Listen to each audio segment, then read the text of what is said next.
Shalom, Israel. Shalom, shalom. Brother Naquam, watchman for Israel, coming back at you with these precepts. And another cold cut, giving, of course, our honor and our glory to Yahweh. By Shema Mashiach Kumalak Yahushai. Double honors to the elect elders of the house of David, that's been in this truth for decades and decades, patiently waiting and laboring for the second coming of Mashiach Kumalak Yahushai. A hearty, mighty shalom to all of the men of the Lord, the mighty men who are out there on the highways and byways, pushing this truth, magnifying the ministry, presenting their body as a living sacrifice, and doing all things for the elect's sake, and magnifying the name of Yahweh Bashem Yahushai. Shalom, shalom to those men. Shalom to all of the men that may not be out there on the highways and byways as of yet, but they're working on it. They're getting built up in the spirit. They're praying, they're fasting, they're studying, they're being diligent and abounding in the work of the Lord. Shalom, shalom. Shalom to all of the Akwaf out there, the sincere sisters out there, holding it down in the households, reverencing the husbands, being submissive, being diligent, even the widows, the young children, ancient men. Shalom, shalom. It's another Monday Night Fire. Got a lot we want to get into. Got a lot of prophecy we want to get into, a lot of doctrine we want to go into, a lot of things we want to put to the test, a lot of current events that are playing out in the earth. And we're living in exciting times, man. You got earthquakes going on in Turkey, all hell breaking loose on these heathen. You have uproars amongst the people, amongst the Edomites out there in Europe. You have all manner of folly being displayed on the earth. So it's our job as the servants of Yahweh Bashem Mashiach Kumalak Yahushai to tackle these relevant events, tackle these current events, and dive deep into the prophecy. Again, there's a lot that we want to touch on, and we want to touch on these prophecies first and display what's going on the earth. Then I want to tackle a great mess of doctrine. So there's a great mess of doctrine that's out there, just leaven, just been circulating of old, right? Just circulating of old. And we want to tackle those particular doctrines. We want to put them to the test and go through the precepts and let Yahweh Bashem Yahushai be true and every man a liar. And I want to tackle these current events first and foremost, right? Let's go to the book of Isaiah. I'm going to actually pull it up on the screen, right?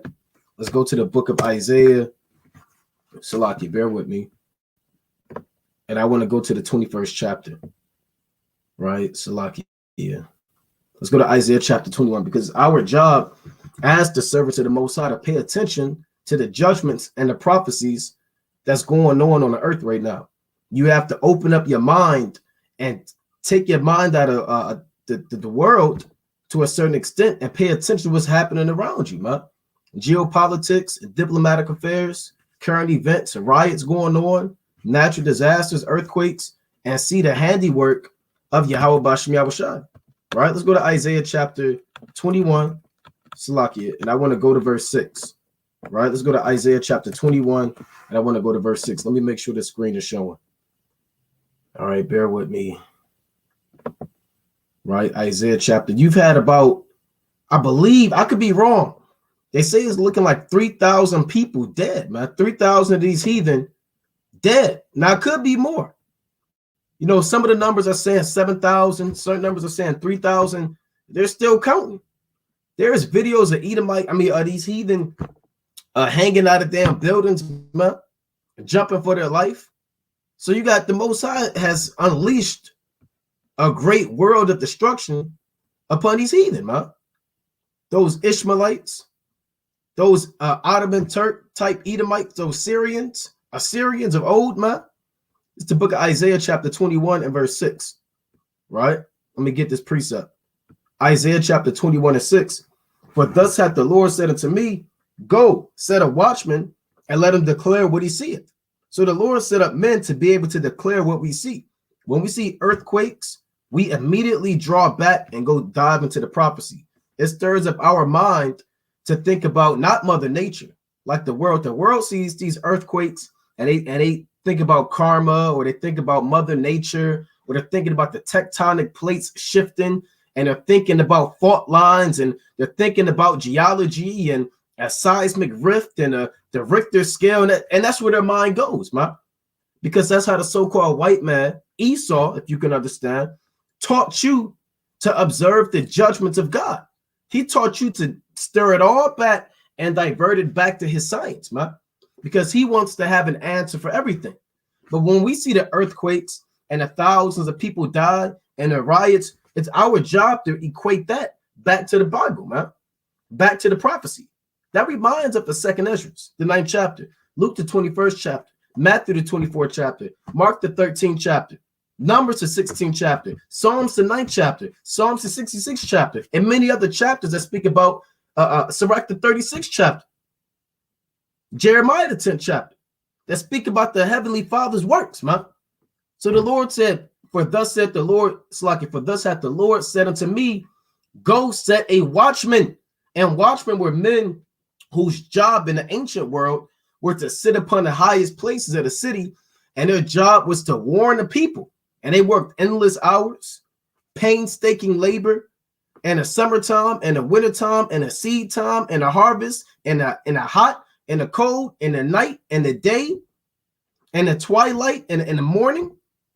Their job was to be out there, man, watching, paying attention to what was going on to protect the city. If they say archers coming in, if they saw a man with glad tidings or evil tidings come, a messenger, infantry, it's their job to blow the trumpet and warn the people that judgment is here, man, or that the enemy has approached the city walls.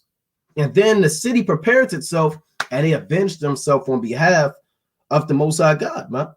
Verse 7, and he saw a chariot with a couple of horsemen, a chariot of asses and the chariot of camels, and he hearkened diligently with much heed. And we have to hearken diligently to the prophecies. You know, brothers, like we say it, we got to keep hitting that refresh button, man. You may have Al Jazeera pulled up, you might have Reuters News pulled up, you might have in-game World War III on one tab, War Monitor on this, Terror News on this. You might have a BBC on this one, or you might have this one on this one, or you might have all these different tabs and these different articles pulled up to allow you to get more insight on what's going on in the earth. Like we always say, you can't just watch CBS News, man, local Fox News, to think you're going to know what's going on the earth. This American media, their job is to withhold information from the masses, right? But you have these alternative media sites and these different whistleblowers and these different guys who are journalists, and they're fed up with America, and they don't care about what's going on, and they'll tell you what's going on around the world, man, and from these other places on the earth. So he hearkened diligently with much heed, and he cried a lion. I mean, he cried out like a lion. My Lord, I stand continually upon the watchtower in the daytime, and I am set in my ward whole nights. And behold, here cometh a chariot of men with a couple of horsemen. And he answered and said, Babylon is fallen, and all the graven images of her gods he hath broken into the ground. So it's our job to stand continually upon the watch. Let's go to the book of Habakkuk, right? Slacky, let's go to Habakkuk, the 2nd chapter, right? And then I want to go deep into these prophecies and show you what's going on the earth. And every brother should know, right? Every brother should know what's going on. Salakia, bear with me. This brother in here. Yeah, every brother should be watching, man. It shouldn't be a big secret about what's going on the earth right now. Habakkuk chapter 2 and 1.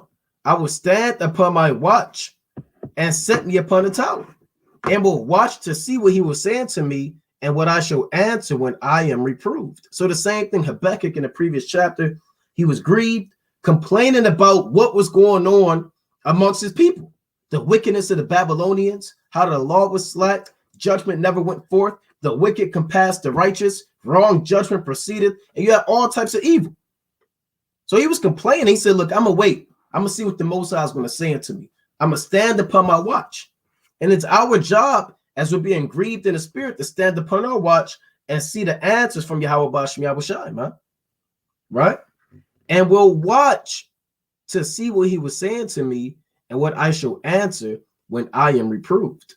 So here's what's going on the earth. We're going to touch on this first and foremost, right? You have earthquakes going on the earth. Turkey, Syria, and I got to pull up a map. There's a map that shows that there's been, I believe, maybe 40, maybe more earthquakes. I got to pull it up, and I'll pull it up on the screen, Lord willing. That's been going on the earth. Turkey and Syria hit with over 5,000 killed. The Most High, we get the Most High hand, man. All praise to Yahweh, Ba'ashem Yahweh, man. See, a lot of people get sad when they see this. I guarantee you're gonna have people pray for Turkey.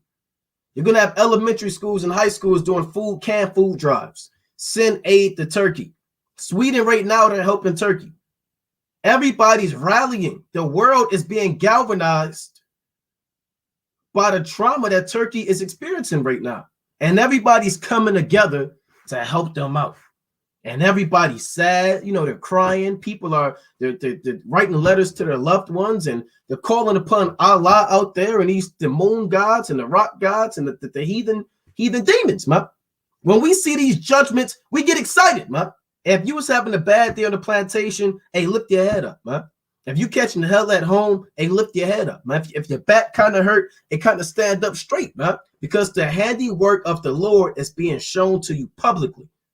He just killed 5,000 of your enemy. 5,000 with 2 powerful quakes, man. Right? 7.8. Powerful quake kills thousands in Turkey and Syria. Updates, man. Here go Esau. Look at Esau trying to get in there. Hold on. Why the earthquake was so deadly according to science. And we give a flying what about your science right now, man. This is the work of the Most High.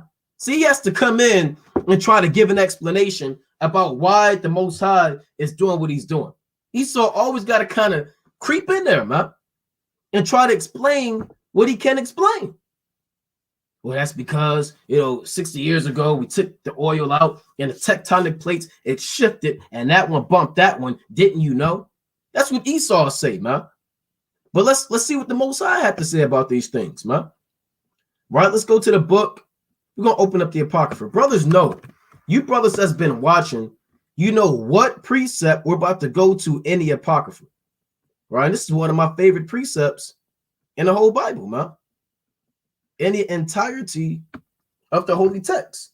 Brothers know what scripture, because you're watching, and you know what prophecy in the Apocrypha speaks about what happened in Turkey. And they say there's still buildings falling right now. Buildings are still falling on people right now. They're getting hit earthquake after earthquake after earthquake after earthquake. Man, the Most High just whooping they behind, man. Let's go to 2nd Ezra, the 9th chapter. Right? Let's go to 2nd Ezra chapter 9 and let's deal with it. Verse 1. 2nd Ezra chapter 9 and 1. So to hell with Esau and his science, man. Let's talk about the handiwork of the Most High and his judgments that he's doing on the earth, man. We give again another hand and say, call Lord Yahweh Ba'ashem Yahweh, man, for being an avenger of his saints, man. And all your prayers, all your cries, like the Lord said, I'm going to hold this. Like the Lord said in Revelation chapter 8, man. That's why you got to constantly keep throwing up these prayers, man. Never stop throwing up those prayers and those curses, man. Never, don't be afraid to throw up curses. I don't know if I should do that. Is that God-like? Yes, you can throw up curses on these heathen, man. Revelation chapter 8 and verse 1. And when he had opened the 7th seal, there was silence in heaven about the space of a half an hour. And I saw the 7 angels which stood before the Most High, and to them were given 7 trumpets. And another angel came and stood at the altar, having a golden censer. Because remember, in the ancient times when we would pray, chiefly at the hour of prayer, you have the priest in there with the altar of incense, and it would be lit, and you had the evening sacrifice, around what they call so-called 3 p.m. So what John is seeing, he's seeing a vision of our prayers being sent up to the Most High. You have the 24 elders, which are a somewhat of a spiritual representation of the elect on earth, and they have the golden, they have the vials, for lack of better terms, where the odors of the saints are, their prayers. And they give these prayers to the angel, and the angel take these prayers, and he's about to tell you what he does with it, right? And he put these prayers on the altar. So these are prayers not for money and prayers for folly and hit the lotto. These are prayers for judgment. Don't you know this Turkey earthquake is an answer to our prayers? To some of our prayers, because a lot of brothers don't pray for the downfall of these heathen, or for salvation, or for deliverance. They're too busy praying for money or for a wife. Nevertheless, this prayer, I mean, this traumatizing earthquake to Turkey is an answer to a lot of brothers' prayers, man. You know, a lot of brothers are constantly throwing up prayers, man. A lot of brothers are doing the Yahweh Bashem Yahushai, Shalak Rayam, Wa Inashium, Wa Haragium, and they're throwing up the prayers, man. Right? Mawat and Babal, and they're throwing up curses on Babylon. You know, Shalak Ash, and it's asking for fire and judgments and Shapatyum, and they're throwing up curses on these heathen, man. And their answers, their prayers are being heard. Right? But let me read this. Revelation 8:3.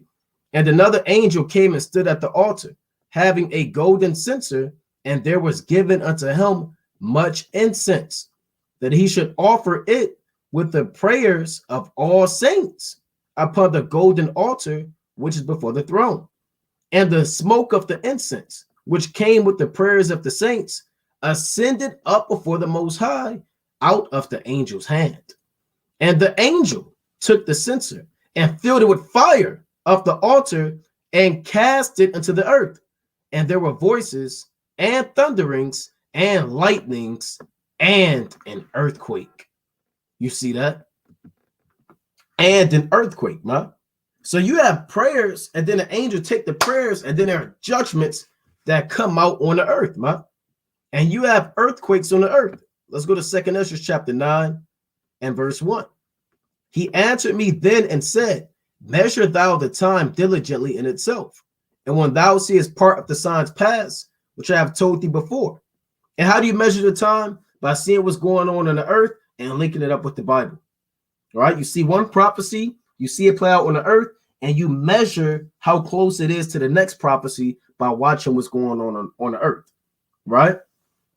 So now that we see the earthquakes, it's if we're measuring the time, right, and we see these earthquakes, what should we be doing? We should be opening up the Bible and seeing what the earthquakes have written prophetically in the end of the world and flipping through the pages and seeing what's going to come after that. And now we know, okay, that this prophecy is going to come after. Okay, now I'm going to watch. And then you watch and see what's happening in the earth. You say, okay, that prophecy happened. Okay, how close are we to this prophecy? Because this prophecy is going to happen next. And then you constantly link them up, right? The chronology of the prophecies, right? You study how these things work in their order.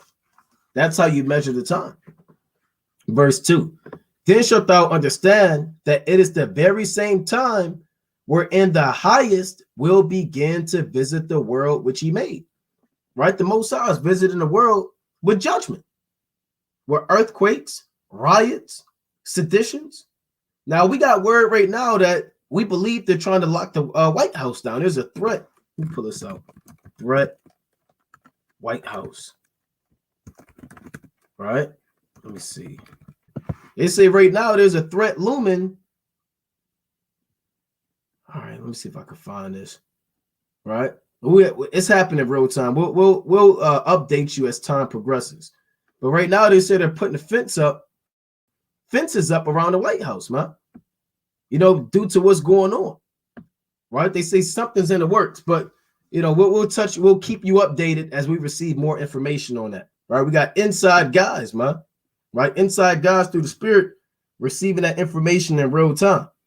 Right? So it reads, then shalt thou understand that it is the very same time wherein the highest will begin to visit the world which he made.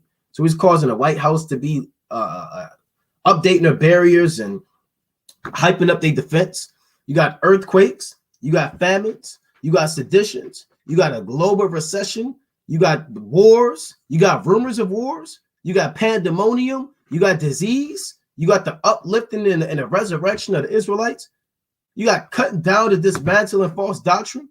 All of this is prophecy, man. The Most High said these things will happen. It reads, therefore, when there shall be seen earthquakes. Now you can say, well, there's been earthquakes. That's what a scoffer would say. That's what an unbeliever would say. An unbeliever would say, well, this isn't the first earthquake. They had earthquakes back then. They had an earthquake in San Francisco in the early 1900s. And there was an earthquake in China during the so-and-so dynasty. It's not talking about them. Because this prophecy And 2nd Ezra 9:3 is talking about this time right here, talking about the end of the world, these last days. So when you begin to see a rapid increase in earthquakes, like you see happening even today, and not only that, you combine that with uproars of the people in the world.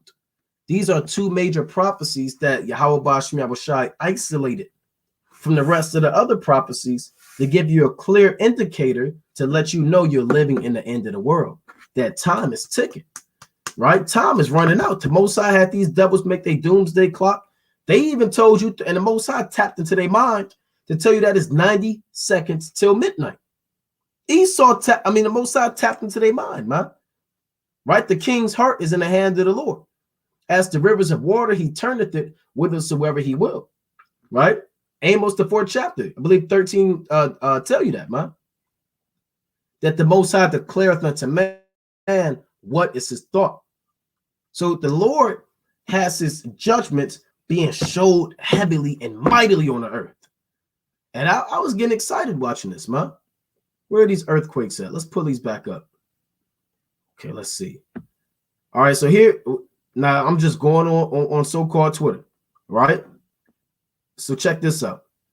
Probably, I don't even know if I can show this. They might so-called flag the channel, right? So I'm not going to play that one.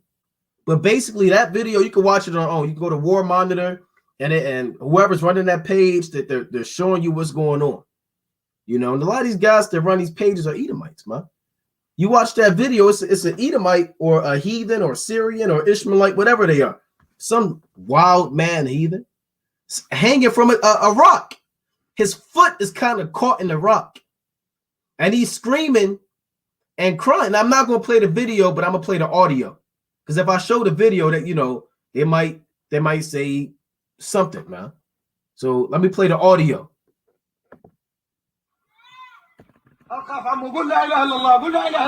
So all the gibberish is this Arabic heathen, this Ishmaelite. He's trying to, from what I get, I don't speak Arabic, but when you watch the video, he's trying to exhort his son to endure or die with Allah, or he's going to rest in peace or whatever. Right? You hear the son kind of screaming in the background, and then you hear the father kind of screaming in the background. And we're going to play more footage and show you what's going on, man, with these earthquakes. La ilaha illallah. Muhammad Rasulullah. You hear that boy kind of screaming, man. He's kind of in agonizing pain. Now, a lot of brothers, they shedding a tear right now, right? They're getting their Kleenex box. Oh, you guys are insensitive. That's not humane. Hey, the hell with these heathen, man. Look, I don't know what everybody else is doing. Hey, but look, we, as the Israelites here in Watchmen for Israel, we can give God knows what. We don't give a damn about these heathen, man. About some starving African. When I say African, I mean a Hamite out there with flies and a pot belly. We don't give a damn about that. We don't care about the Moabites, man, dying with disease and famine. We don't care about these Syrians and these Assyrians getting killed by an earthquake, man. We don't give a damn about that stuff. We're not sensitive to that. We're not praying for them. We're not going to have wristbands that pray for Turkey. Hashtag pray for the 5,000 that was killed, man. And Yahweh Bashmi Abashah is a man of war, man. And guess what? He sent his hitmen out there. Those angels that caused that earthquake, those are the Most High's hitmen. He put a hit out on these heathen, man. So I want to hear the rest of this. I want to hear this. People gonna say, "Not Kwame, you're too harsh, right? You're too mean." I want to hear this heathen say his last words. La ilaha illallah. Muhammad Rasulullah. Right, you see that? You see that? You see that? Now you can watch that video on your own, right? Kind of see him hanging. He kind of hanging upside down, right? Kind of hanging upside down. right? Look at that. Probably the worst video I've ever seen in my life. Child stuck under debris in Syria. Arabic speakers. This is heartbreaking, right? They say this is heartbreaking. All right, what else did we have? I believe this was more footage of the earthquake. Okay, the last minutes of the Turkish family life were caught on video. I don't know if I could play all this, man.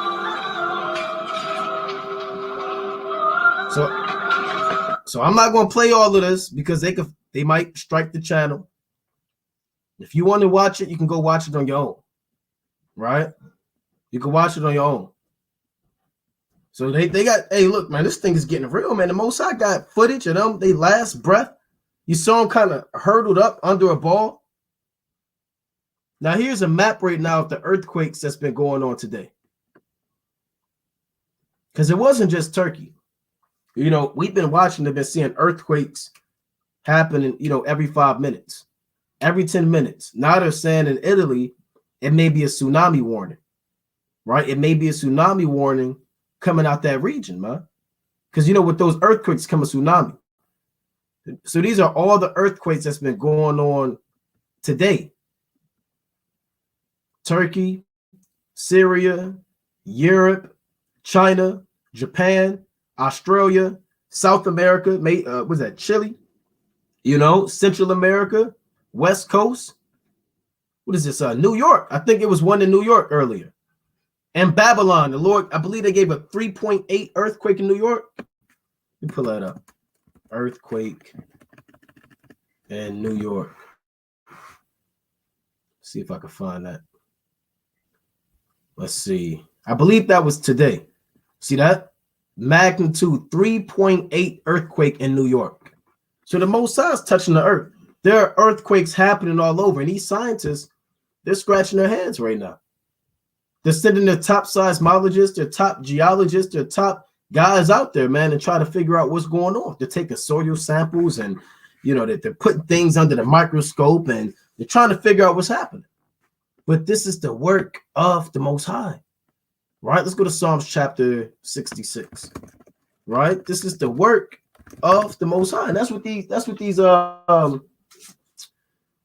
people don't know, man. These inhabitants of the earth, they don't know that this is the work of the Most High, but we know it and we believe it. Psalms chapter 66 and verse 5. Come and see the works of the Most High. He is terrible in his doing toward the children of men. So show me in the Bible where it says the Most High is a nice guy, right? Where the Most High got rosy cheeks and he loves all flesh. The Bible says he's terrible in his doing toward the children of men. That's where you have screams and agonizing cries and children calling out to their earthly father, and the father telling their son to, die manfully, and buildings collapsing and 5,000 people dead. I thought God loved everybody. How do the Christians explain this? Now, this don't say come and see the works of Satan, because a lot of people say, well, Satan did that. It says the Most High does this. He, meaning God, is terrible in his doing toward the children of men. Right? And these are the things that the Most High does. Let's go to Psalms, the 9th chapter. Right? Let's go to Psalms chapter 9. Let's get another judgment of the Most High. Psalms chapter 9 and 15. And there's more footage. We're going to play a few more videos on that. Right? Psalms chapter 9 and verse 15. The heathen are sunk down in the pit. That's that earthquake, man. When that earth opened up itself, the buildings collapse and cave in into the earth. The rocks fall upon man, and you get buried deep in the ground. I've never experienced an earthquake, man. Right? I don't live in it. Now, there's earthquakes everywhere, but I never lived in an area where it's a hot earthquake activity, man, or near a so-called fault line. But those earthquakes out there, that don't look like nothing nice, man. People are screaming and trying to figure out what's going on. Is the house going to fall? At any given second, that house could fall on you, man. There's no guarantee in an earthquake that your lamp is just going to fall down and that's it. These earthquakes, you just in the hand of the Lord, man. The Lord just got you reeling to and fro, and at any given second, he could open up the earth, have your roof collapse, a building fall on you, and all hell break loose. So the heathen, these heathen out there, Syrians, Assyrians, Ishmaelites, Edomites, the heathen are sunk down in the pit that they made, and the net which they hid is their own foot taken. So they reap what they sow. The Lord is known by the judgment which he executed. The wicked is snared in the work of his own hands. Higion Selah. So the Lord is known by his judgment, right? So this is the judgment of Yahweh. The wicked shall be turned into hell, and all the nations that forget the Most High. So they're being turned into hell. Don't mean a fiery place underground where Satan, a red man, right, is poking you with a pitchfork. Hell means the grave, the earth.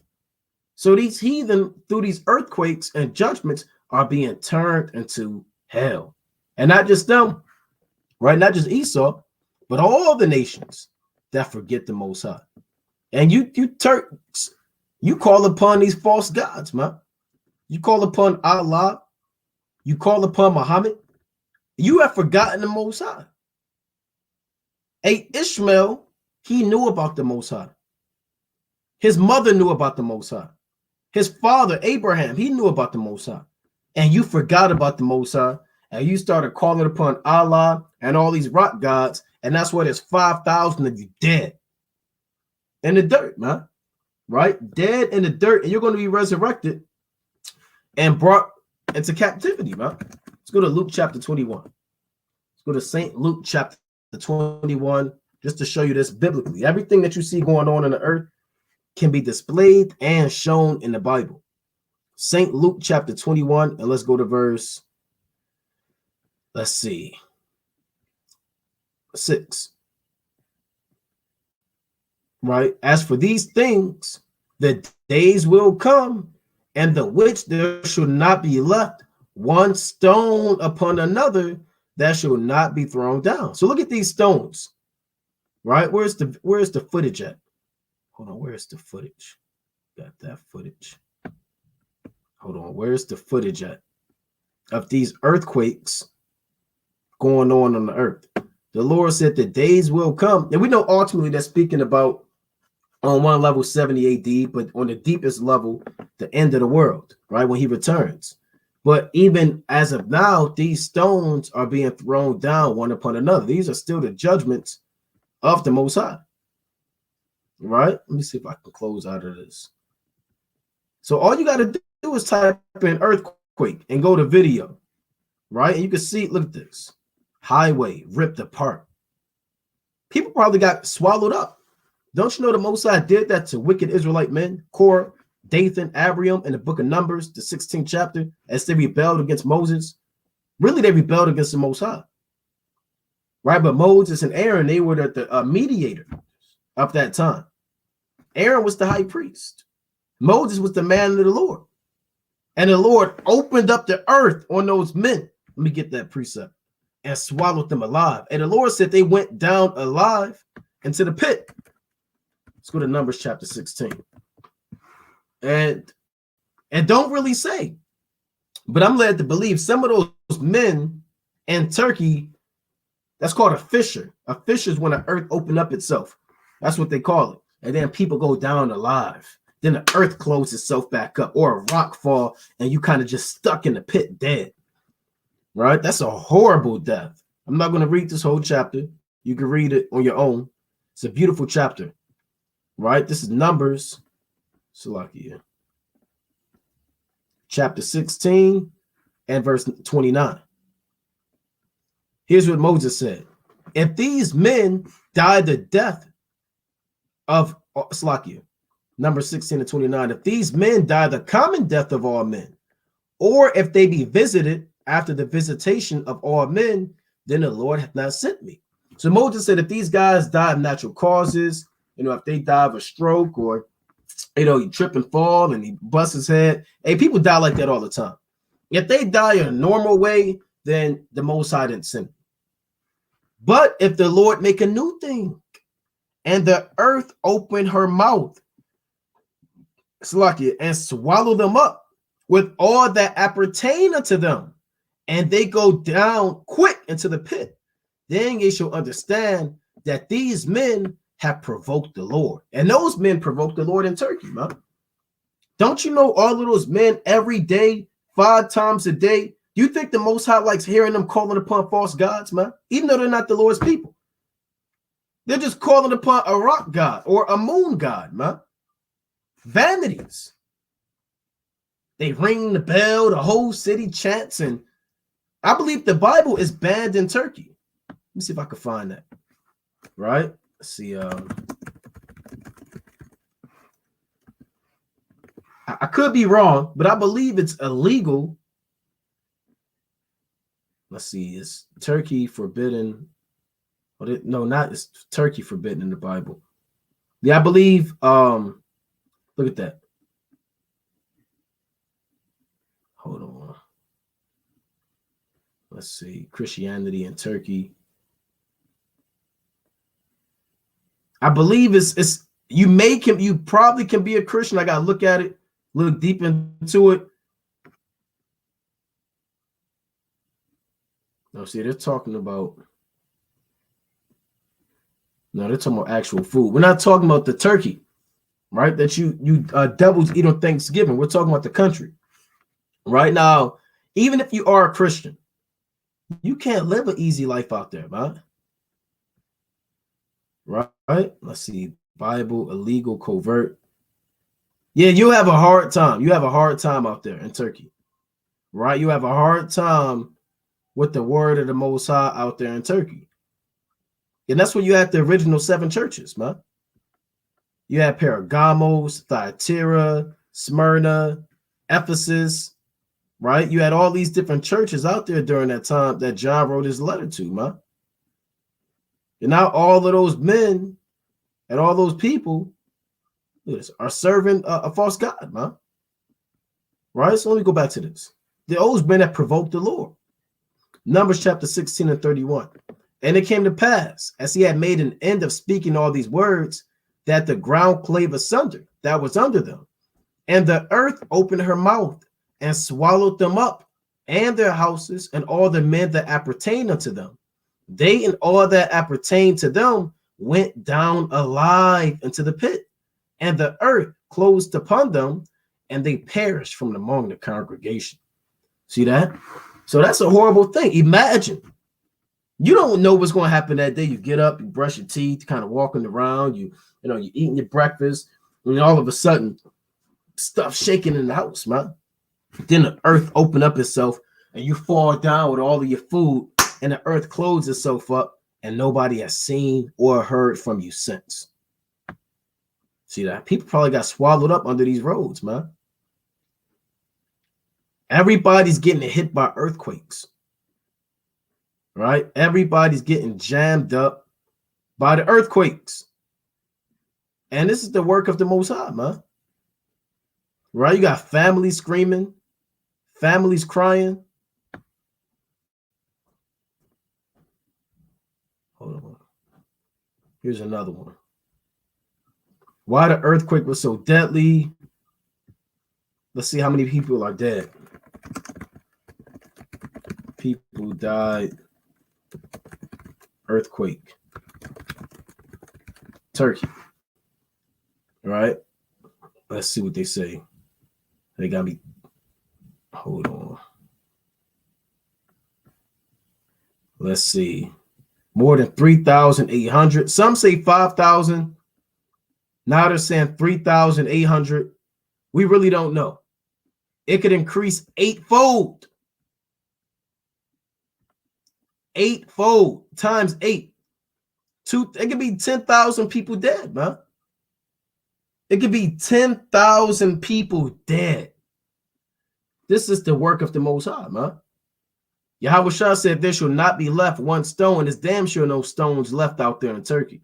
Those buildings are collapsing, right? Let's go back to Luke chapter 21, right? Because Yahweh Shah prophesied, Salakia, of also the earthquakes that will come. Let me get a few more in this Turkey. We're going to move on, right? We got a lot we want to cover in the time that we have. right? We got a lot we want to cover in the time that we have. This is St. Luke chapter 21 and verse 11. And great earthquakes shall be in diverse places, and famines, and pestilences, and fearful sights, and great signs shall there be from heaven.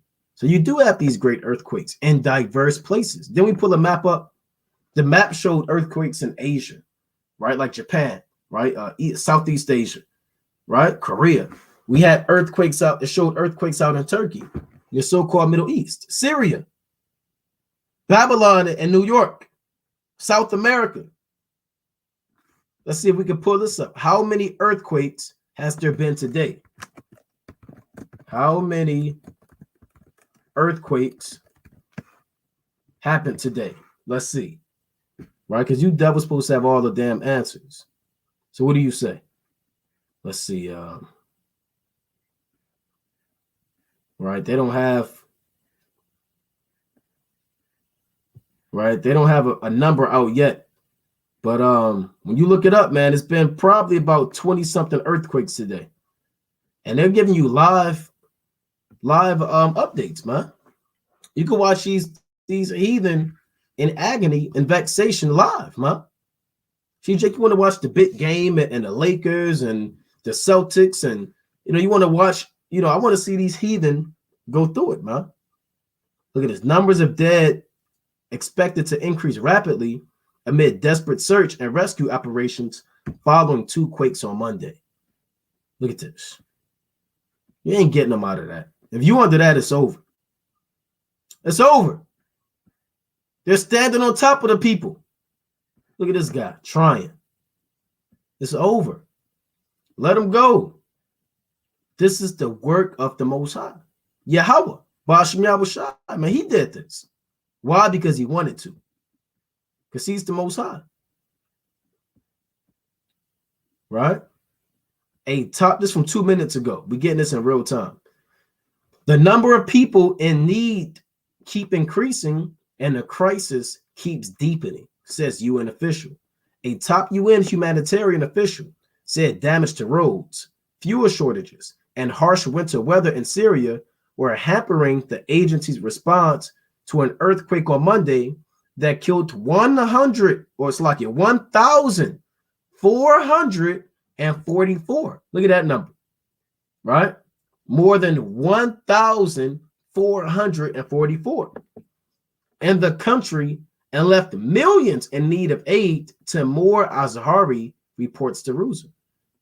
Right, or Reuters. The infrastructure is damaged. The roads that we use for humanitarian work are damaged. We have to be creative in how to get the people, but we are working hard. UN resident coordinator El Mustafa Ben Lami told Reuters in an interview via video link from Damascus. Right? So you see, they're looking. Rescue teams out there, people screaming, they're crying. But this is the work of the Most High. Right? This is the work of the Most High. So we're going to keep watch on that. These are the earthquakes of the Lord, man. Let's get another quick precept on the earthquake, and we're going to move on. All right, let's go to the book of, let's see. I had a few. All right, let's go to the book of Isaiah, chapter 24. Right, let's go to Isaiah, the 24th chapter. Right, and there's going to be a great earthquake when you read the book of Revelation, the 11th chapter. When these bombs begin to drop, it's going to shake up the infrastructure of the earth, for lack of better terms. Right? The Lord said the earth shall reel to and fro. Here it is. The earth shall reel to and fro like a drunkard. Right? This after the effect of the missiles and the power of the chariots. Isaiah 24:19. The earth is utterly broken down. The earth is clean dissolved. The earth is moved exceedingly. See that? That's the effect of these missiles, man, and the chariots coming. The earth shall reel to and fro like a drunkard, and shall be removed like a cottage, and the transgression thereof shall be heavy upon it, and it shall fall and not rise again. So even when Yahweh Ba'ashem Yahushua returns and these wars begin to kick off, the earth is going to be cut down. There's going to be craters in certain places, entire cities cast down, walls broken down. The whole earth is going to have to be restored all over again. You know, just like the ancient times and the days of old, man. So again, these are the works of the Most High. These are his judgments. Right? So let me get out of that one. Another thing going on the earth. In 2nd Ezra 9, it said what? Let me get that precept. Therefore, when there shall be seen earthquakes and uproars of the people in the world. So an uproar is commotion. It's public outcry, sedition. When the citizens of a country or a land are beginning to rebel against local authority, federal authority, national authority.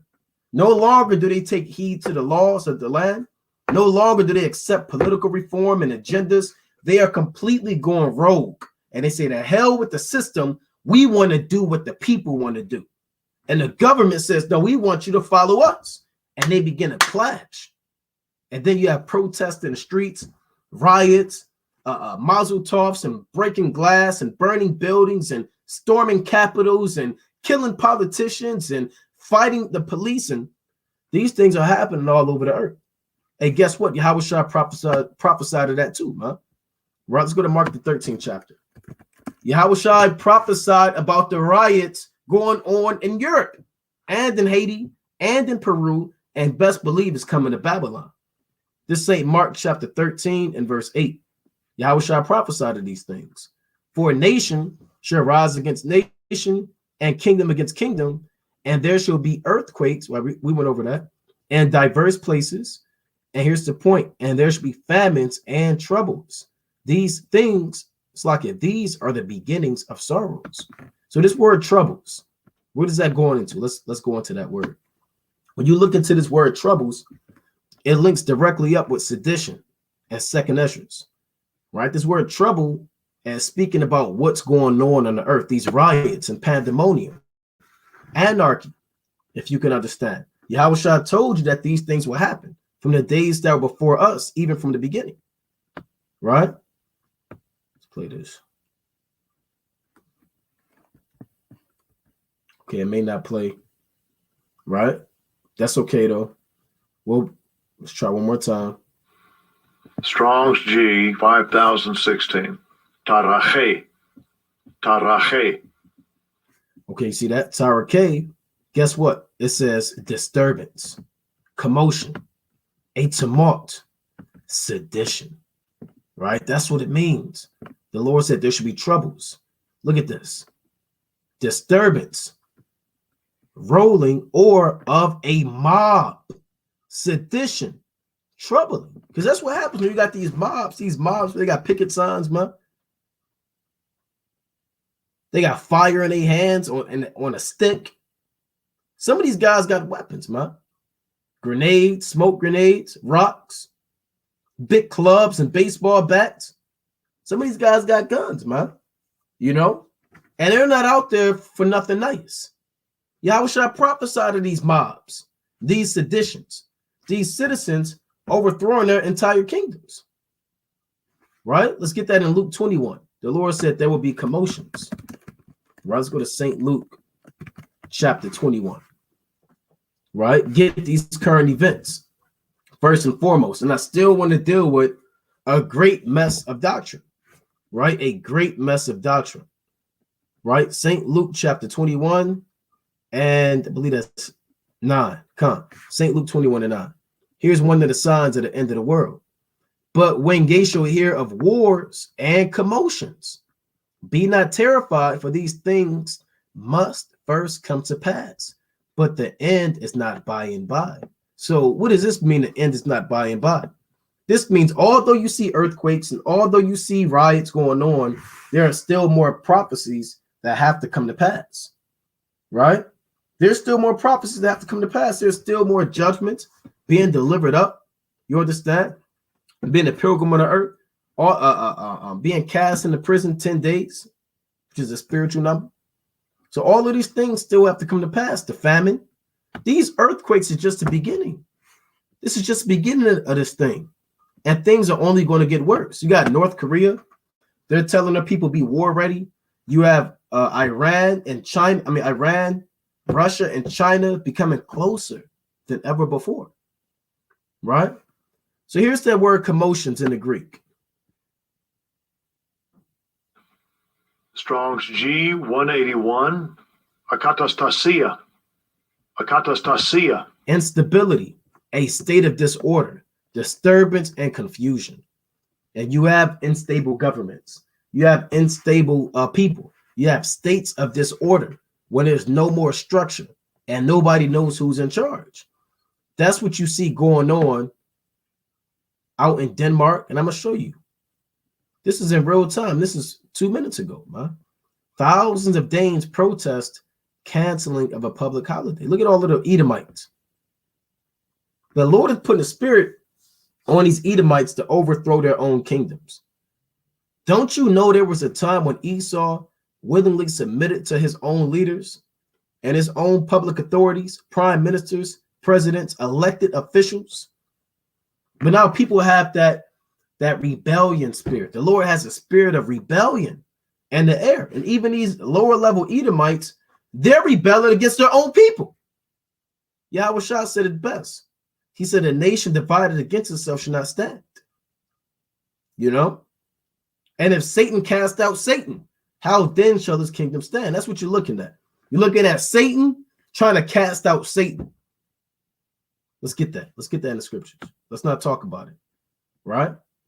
And you can pull up the videos on your own and you can actually see what's going on in the earth and watch these manifold things happen. Look at what's going on in UK, Denmark. We got something going on, I think, in France. All hell is breaking loose in Europe right now, too, huh? Right? St. Matthew 12, their thoughts, and said unto them, every kingdom divided against itself is brought to desolation. Look what happened between Israel, man. You had Southern Kingdom, you had Northern Kingdom. What happened? It was divided. You had Rehoboam against Jeroboam, Abijah against this king, and you had all of these contentions, and even we fell as a nation. Look what happened when Alexander the Freak divided his empire up between his generals, Cassander, Lysimachus, Seleucus, Ptolemy, Perdiccas, Antigonus, and all these different men. They began to fall and fight against each other. Look what happened when Rome divided. You had the Eastern Roman Empire. You had the Western Roman Empire. West Rome fell in this year, 476. East Rome fell in 1400, so-and-so. And they collapsed. Right? Anytime you divide a kingdom and they're not on one accord, it's going to fall. Babylon the Great, they divided up their own place into 50 states. I can go to Texas and do something that's legal in Kentucky, but it could be illegal in Montana. I can get a beer when I'm 18 over here, then I got to be 21 over here, and you can deal with somebody that's 18 here, but they got to be 16 over here, and everything's different here, huh? Laws are different in each state. They're divided.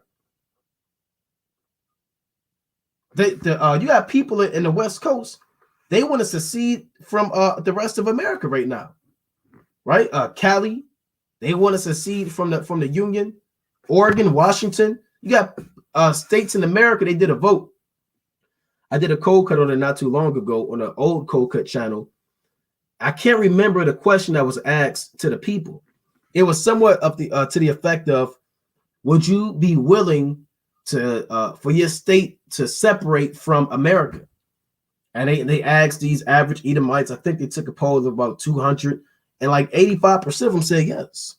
Hey, look, if it was up to us, we would ask our state to separate from the rest of this place, man. And that's here. All of these places are divided. This is the 10 toes, partly strong, partly weak. Every kingdom divided against itself is brought to desolation, and every city or a house divided against itself shall not stand. And if Satan cast out Satan, he is divided against himself. How shall then his kingdom stand? See that? And this world is being operated by the spiritual demon Satan. Even the Apostle Paul, through the inspiration of Yahweh Shai, said it best, man. In 2 Corinthians 4:3. He said, the God of this world hath blinded the minds of them that believe not. Who's the God of this world? Satan. So this is his kingdom. And you have the people, where is it at right here? Rioting against their own leaders and their own authorities. Right? Thousands of people gathered in Copenhagen on Sunday to protest a bill put forward by the government to scrap a public holiday to help finance increased defense spending because they know war is coming. They said, y'all better get up and go to work. Right? That's like canceling so-called Thanksgiving and Thanksgiving, man, for these Americans here.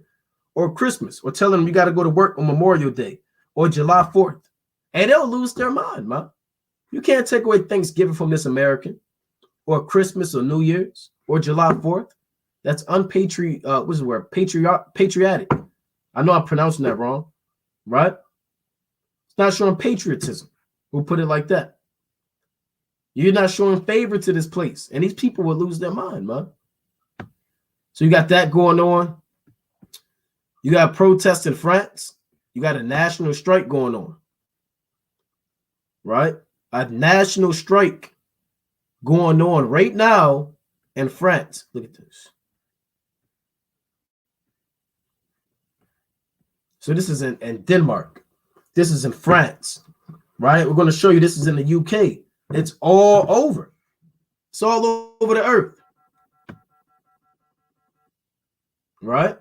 Look at this. UK braced for biggest strike day since 2011. Now the UK, they on strike. Teachers, train drivers, and civil servants will on Wednesday join the biggest day of strike action in the UK since 2011 as ministers continue to resist unions' demand to boost public sector pay.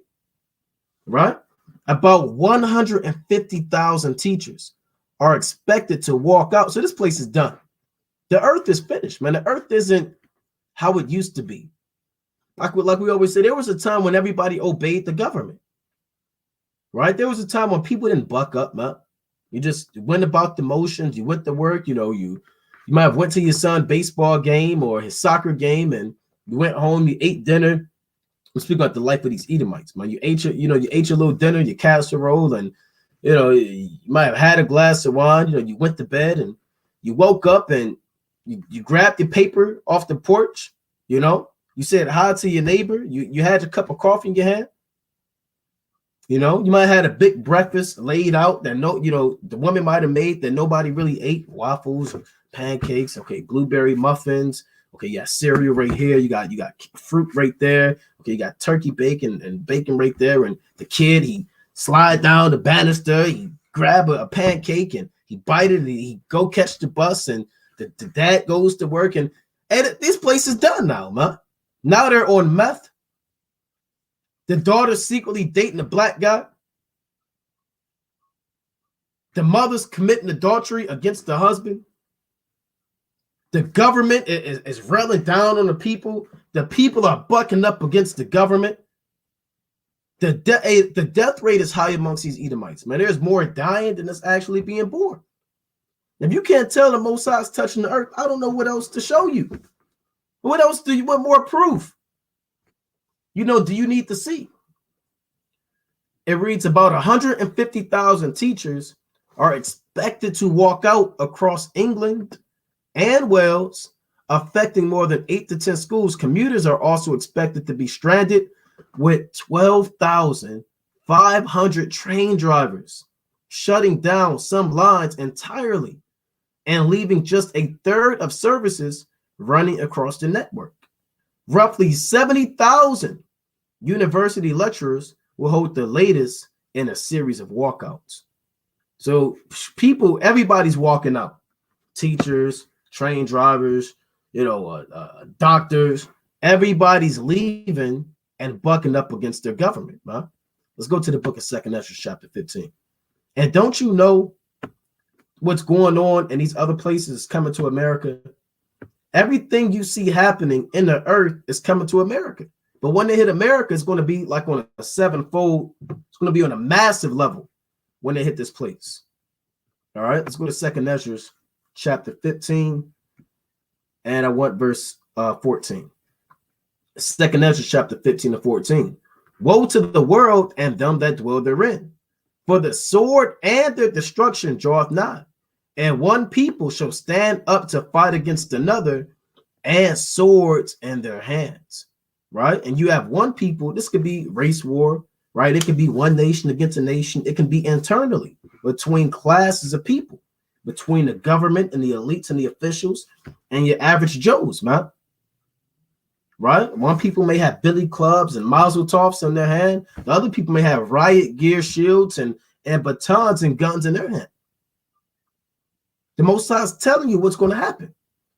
For there shall be sedition among men and invading one another.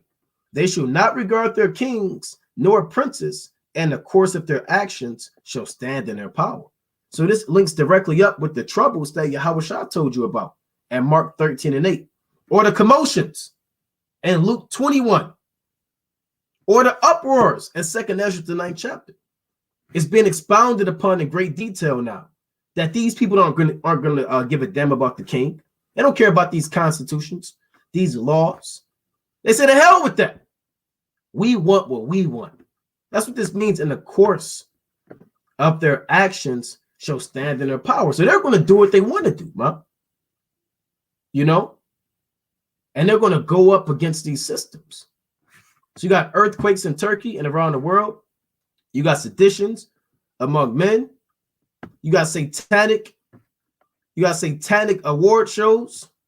I'm not going to spend too much time on this because, brothers, you know how satanic this wicked society is.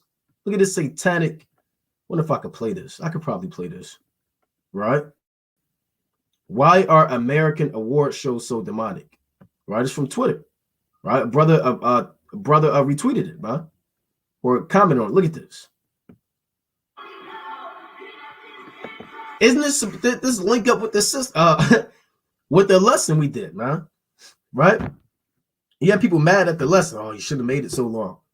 Hey, that's the will of Yahweh Bashmel Shai, man. Right?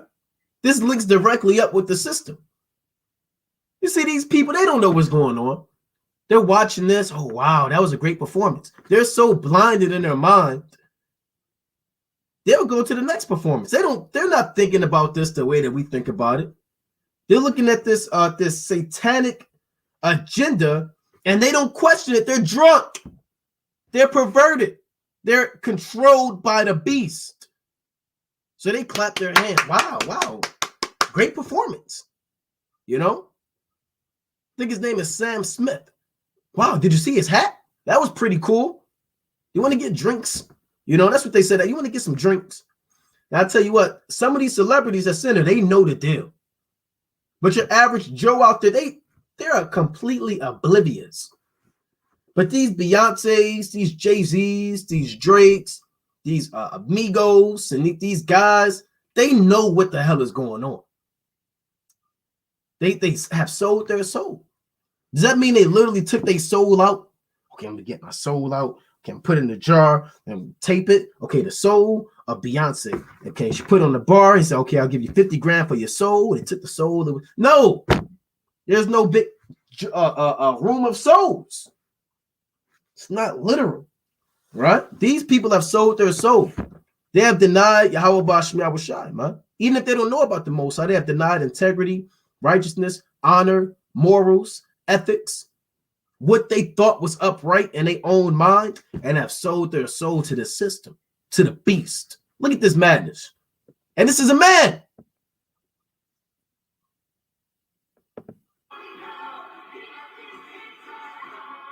Look at this. And guess what? You know, you bring this out to people, they'll say it's really not that bad. They're just performing. That's what Esau was said. They're just performing. They're just doing art. Everybody can express themselves. They can express and be who they want to be. It's just art. Who are you to tell them how they can perform? If that's what they want to believe, that's what they believe. That's the rhetoric of a man whose mind and right hand is seared, who has been conformed to the image of the beast. Only he or she will say such blasphemous things. Look at this man.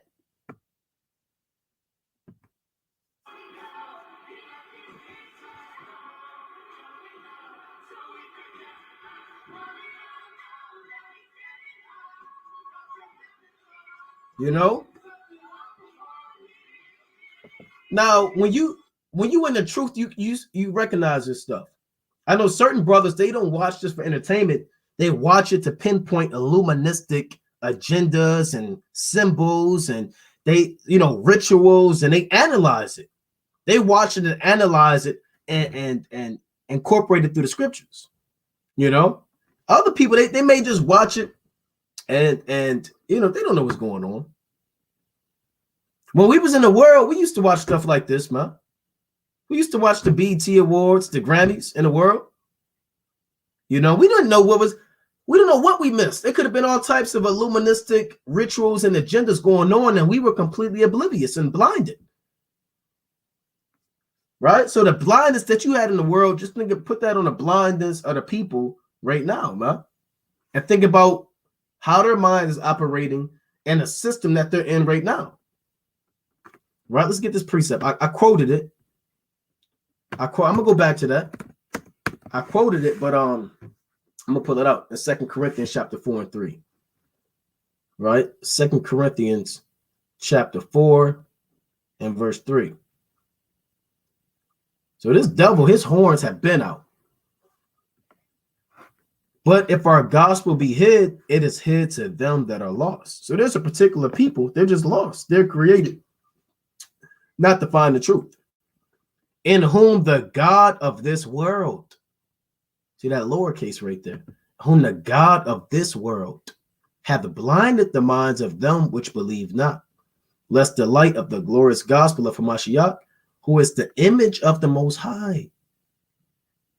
See that? So the gospel of Yahushai, our gospel of Hamashiach, who is the image of the Most High, should shine unto them, because Yahushua is the express image of the Most High's persons. That's written in Hebrews, man. But the rest of the people, they have been blinded. Blinded. Their minds are gone. They're too deep into this world.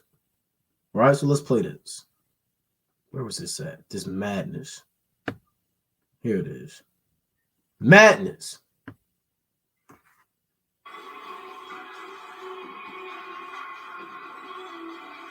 Look at this. You got people in cages.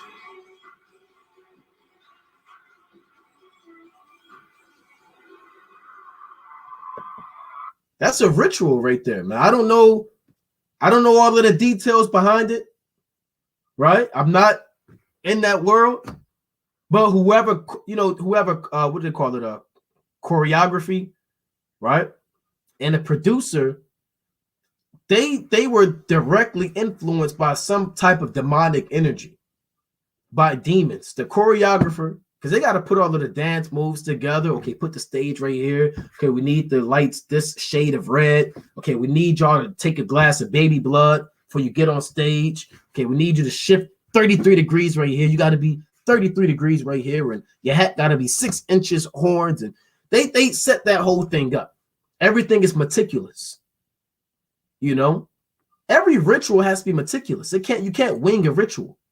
Well, the Most High has ceremonies and rites on the right hand side. Everything's in order.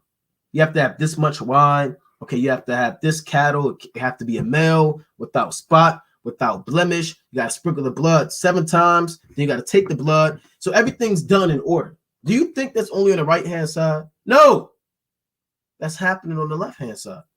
Let's go to Wisdom of Solomon, the 14th chapter.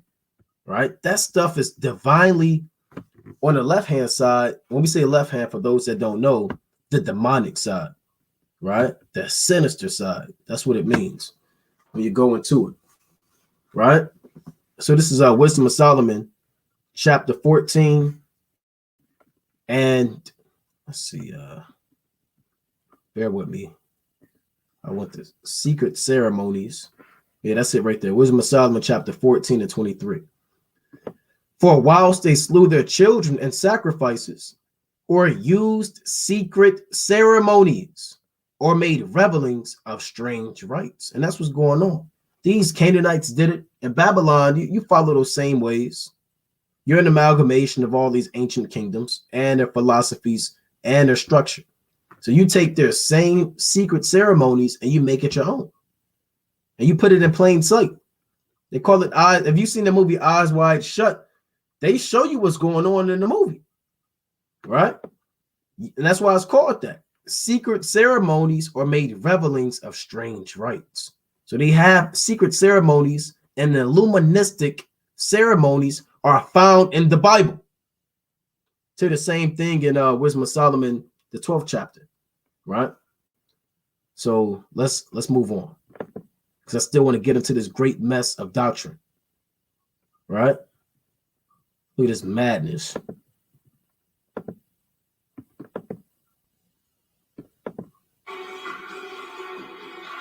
This is freakism, right? This is freakism. Look at the people clapping. Look at all of the people clapping. They're gone. They're in this man's system. It's in a mind. It's in a forehead. It's in a right hand. All right, we're not going to play that again. All right, this is a picture. I believe this was a picture. Let's see if I can look at this. And that's something right there. Look at this. That's the main guy right there. And look who he got dancing with him. You got a Jake with a wig on. You got an Edomite. You got some bugged out creep, little kid lover. You know, Jake, you're always in the mix of something, man. You're always in the mix of something. And he was one of those guys, man, with breast in the cage, dancing for this white man, right? So that's why two-thirds got to go. What are you doing, Jake? You know, and you could be in the NFL. This is just in the world. You could be in the NBA.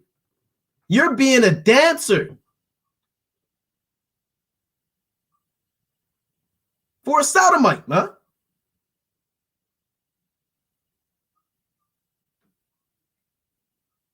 Let's move on.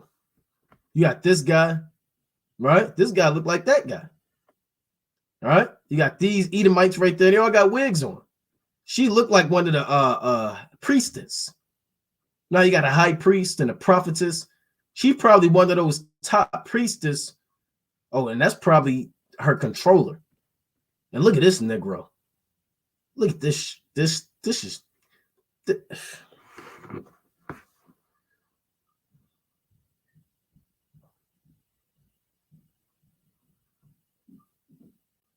Right?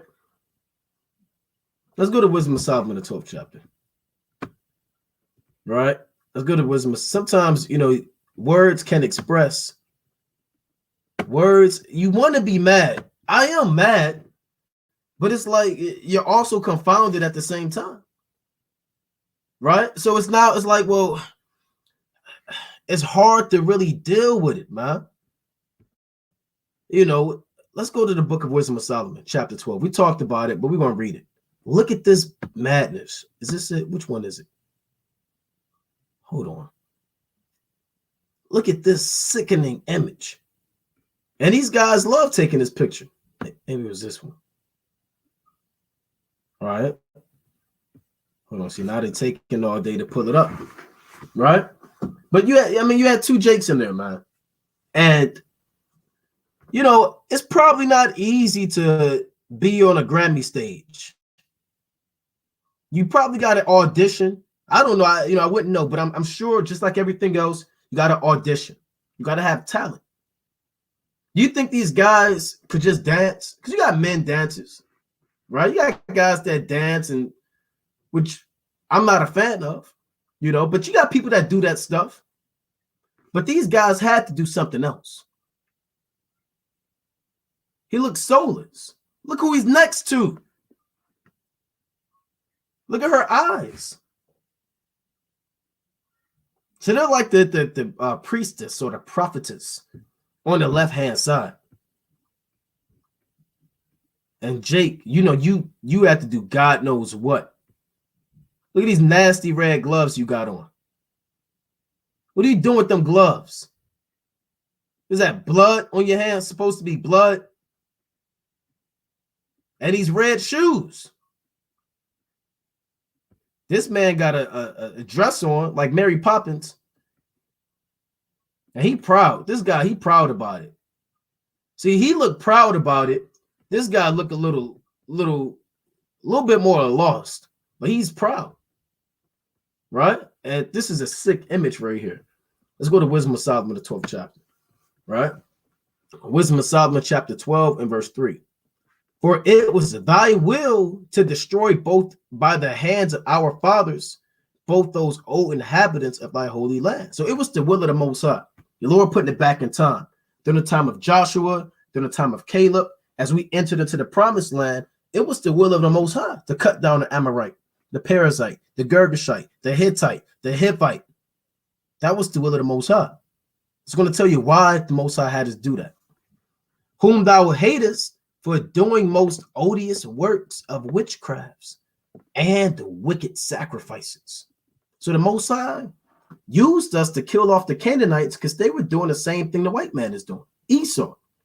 Odious works of witchcrafts, wicked sacrifices, and also these merciless murderers of children and devourers of man's flesh and the feast of blood. That's what he always got that red on. I saw something with Doja Cat. She had a red bodysuit looking like Hellboy. She had a bodysuit on. It was all red as if somebody drenched blood on her. That's those feasts of blood that these people are into, man. Now you say, prove it. Show the look. We don't have the actual proof. We've never been there, but we know it through the spirit, man. That's the same thing these Canaanites were doing. Murdering children, taking the blood when they scared, using it for particular purposes. And they were having a feast of blood. What else did they have? With their priest out of the midst of their idolatrous crew, and the parents that killed with their own hands, souls destitute of help. Right? Because a lot of these parents, they give their kids up to the Disney Channel. You give them up to the industry, right? You know what's going on in that world, man. You giving them up to Hollywood and they come back bugged out. These parents are giving their children up. And a lot of these kids are in the industry from the time they're 6 years old to the time they're damn 60 years old. And once you in, you damn sure ain't getting out.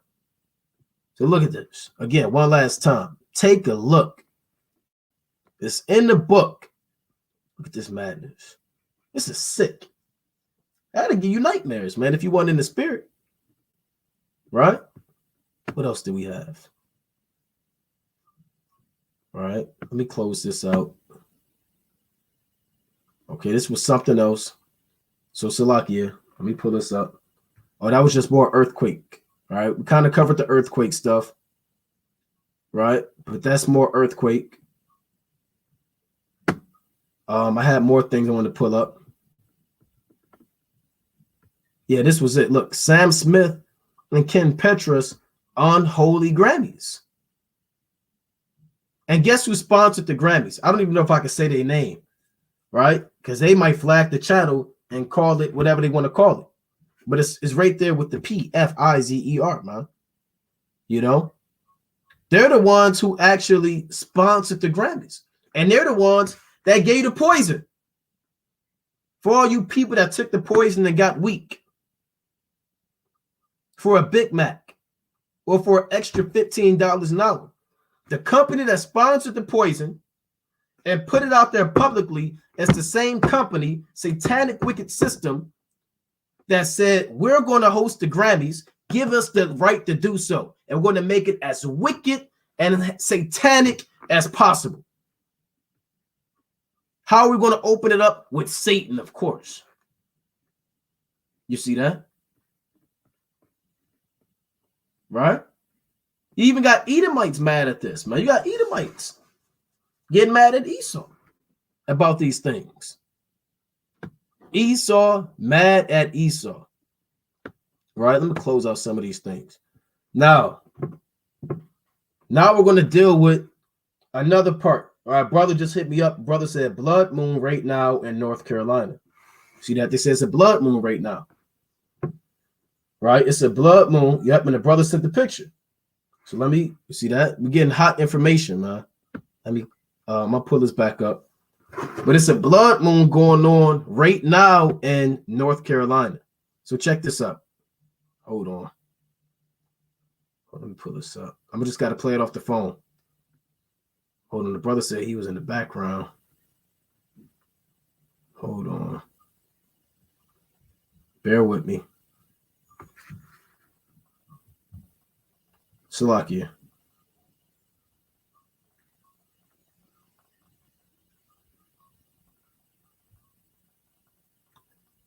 All right, I want to get the brother one, but nevertheless, let me pull this up. Right? So they say it's a blood moon going on. Now check this out.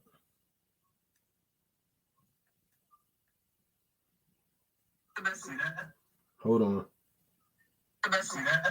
Now you can watch that video on your own. Hold on. Trying to see him hanging. Hold on. It's hard to see. Right? It's hard to see. But that's the blood moon. Right? Kind of see him hanging. So you can see it on, you can type in blood moon, North Carolina. It's a blood moon right now in North Carolina. Right? It's a blood moon going on in North Carolina right now. You got earthquakes. You got blood moons. You got satanic rituals. You got agendas going on. You got wars. You got rumors of wars. This is the work of the Most High. Yahweh Ba'Shem Yahushua. Right? You can type that in. Blood moons in North Carolina. All right? Matter of fact, I may not be able to pull it up. Let's see. Blood moon. Right? Since it's so recent. I'm trying to get this in real time. I'm sure it's not out there to show on the screen. Okay. All right, yeah, it's probably too recent, but it'll be up there. You know, you can check it out on your own. It'll be up there. Now, another part of the lesson that we want to get into, right? Another part of the lesson goes into dismantling a great mess of doctrine, right? A great mess of doctrine going on in the earth, right? If you've seen the thumbnail, certain questions were put on the table. A great mess of doctrine. Can we deal with prostitutes? Right? Do we have to wear fringes? Can we date or deal or lay down with white women now? Right? And I don't even know if I can say that last word, but we'll get into that last one, man. Right? We're going to tackle these topics. You may ask, well, why these topics? Because there's a particular congregation, right, who have been causing all types of confusion, and we're going to deal with it. So I'm going to play this video, right? I'm going to play this video, and I want brothers to be the judge and just tell me if this is righteous or wicked, right? Is this godly or not? Let me close out of everything else. Right? Is this godly or not? I'm gonna play the video. Right? You can just say you can say, well, I don't know. You can say I think so. You know, you can say I need more proof. And there's nothing wrong with that, right? If you don't know, you don't know. You know, but for brothers that know, you tell me, is this justified in the eyes of Yahweh Ba'Shem Yahushua? Or is it not? Right? And we know, I'm gonna just put this out there. Brothers don't want to really do this. You know, we don't want to, but we have to defend the truth. Right? Let me get Amos in here. Right? Amos on a Monday Night Fire. Shalom, King. Shalom. Yahweh Ba'Shem Yahushua Barakatham. Yahweh Ba'Shem Yahushua Barakatham. You sound excited. Amos sounds excited, man. Nah, not excited, man. I'm just ready to hop in here, man. There's been a lot of folly and madness going on, man. It's kind of ridiculous, honestly. Yeah, it's really madness. And I'm about to play a clip, Amos. I don't know if you know what I'm about to play. I don't think I sent it to you, but we just gonna play it. And you know, brothers on the comment board, you can see, hey, look, is this righteous? Are these wise words to say? You know, are these things justified biblically? Is this breakdown that you're about to hear according to the will of Yahweh by Shem Yahushai, or is this just the will of carnality and flesh and blood? Right? So he got disconnected. I'm gonna see if he can come back, and I'm gonna play the video. Right? We're gonna play the video, right? But welcome Amos back in the on the Monday Night Fire, man. So all praise to the Most High. Right? So I'm about to play the clip, King. Come on, Salaki. All right, it's all good. All right, let me play this. So brothers, you know, you brothers has been in this thing, you know, more than 2 years or so.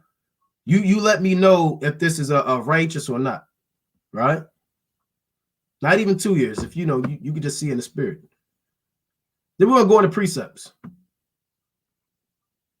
Okay, so I'm gonna play this video. This is from an Apostle Aram Lab, right? Now check this out.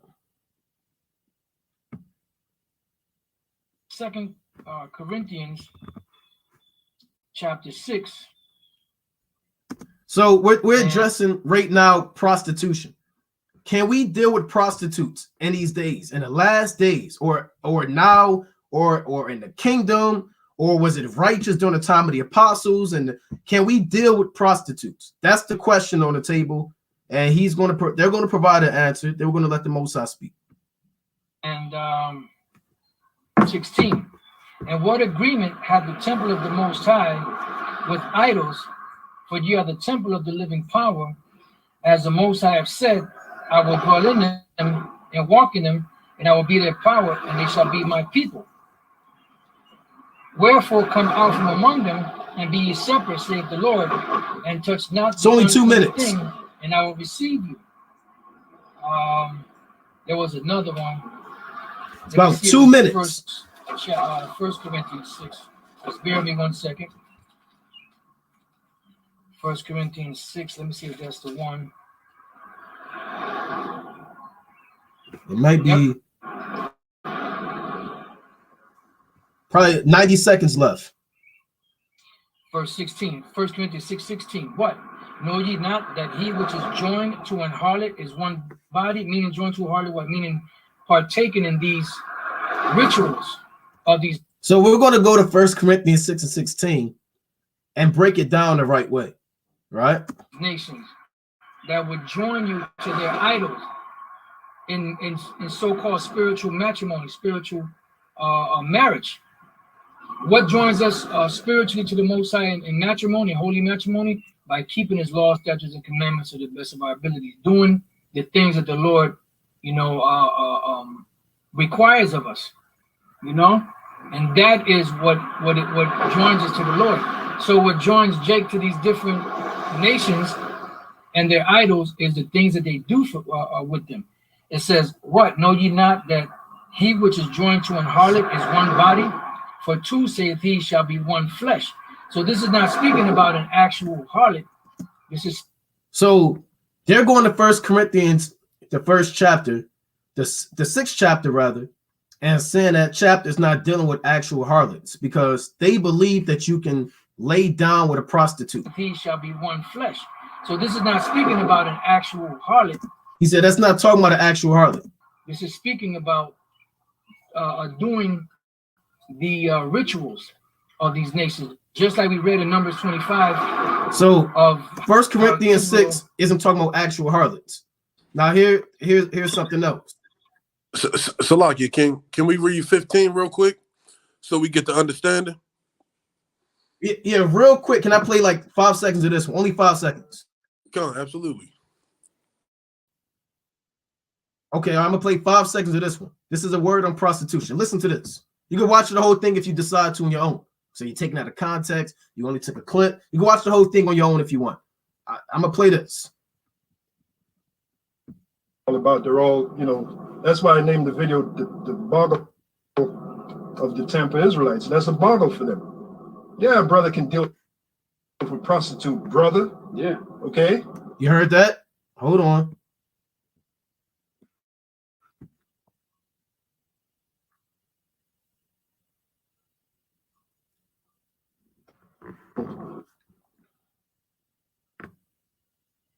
We're going to let it play again.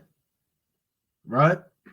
If you didn't hear it, it says, yeah, a brother can deal with a prostitute.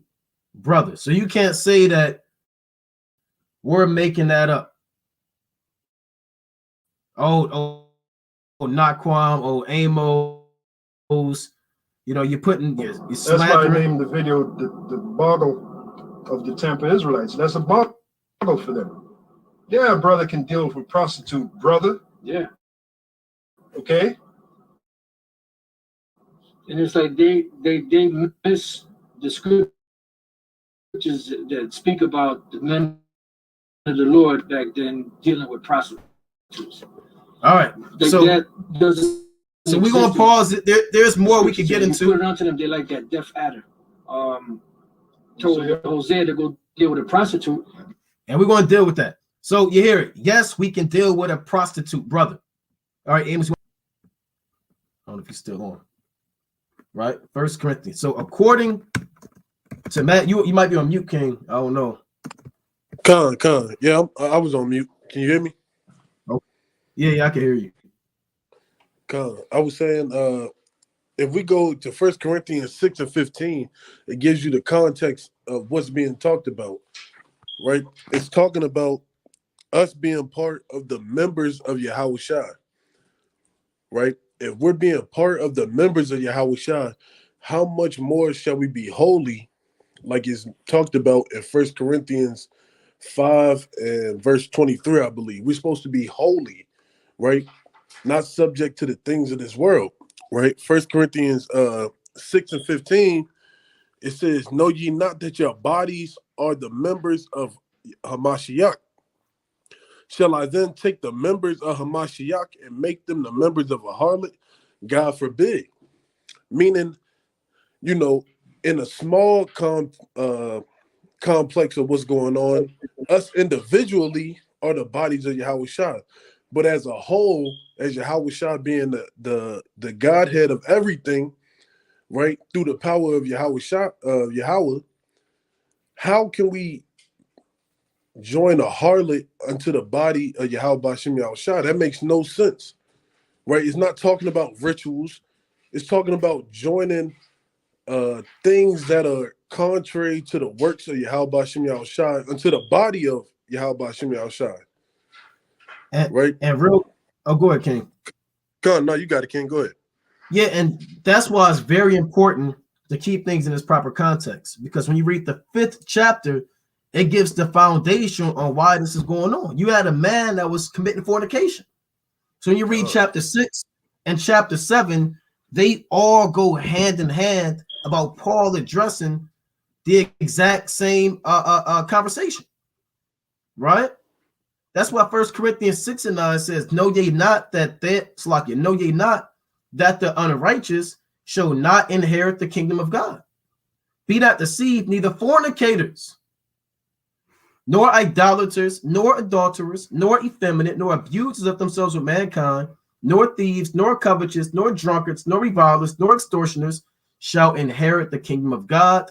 And such were some of you. So you may have had a brother that did that in the world, man. Fornicating and paying for a woman to lay down with him. That's of the world. But ye are washed, but ye are sanctified, but ye are justified in the name of the Lord Yahushua and by the Spirit of our God. So you got to watch out. Brothers are crafty. They'll take that word and they say, well, it's talking about a spiritual ritual. That's not the context of this chapter. This is literal fornication. This is literally in Corinth. They're dealing with women that were prostitutes. That's what the topic of that video is, addressing prostitution. Right? So like I'm gonna continue on with 1 Corinthians 6 and 16, because is very evident in verse 18 what all men of Israel who are striving to be repentant and following in the ways of Yahweh Shai should do. Right? This is verse 16. What? Ye know not, Salaki, know ye not that he which is joined to an harlot is one body, for two saith, he shall be one flesh. So if you join yourself unto a harlot, what does that mean? Y'all are twined at one flesh. Right? As a man and a woman lay together, what does that mean? They're one flesh. They come together in the house of so and so. They leave from off depending on their mother and fathers, as the scriptures say, loosely paraphrasing, you become one flesh. It's not a business transaction.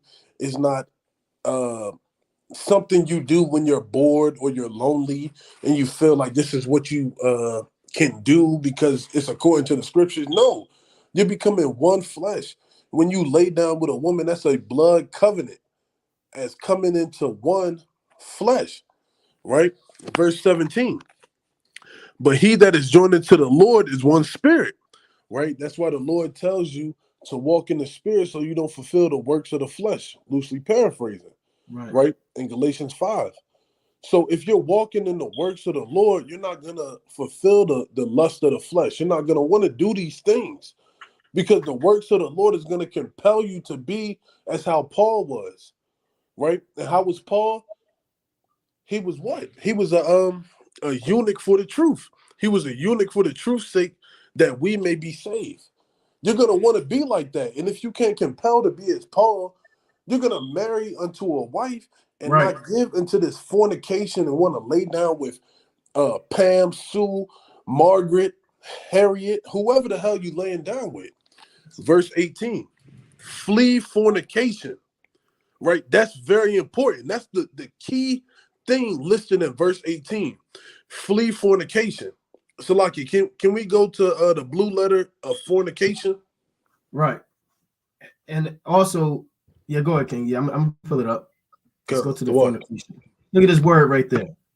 Porneia.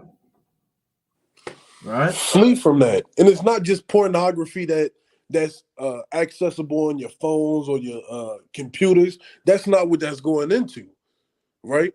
We're gonna get the actual definition of what that's going into. I'm gonna play it.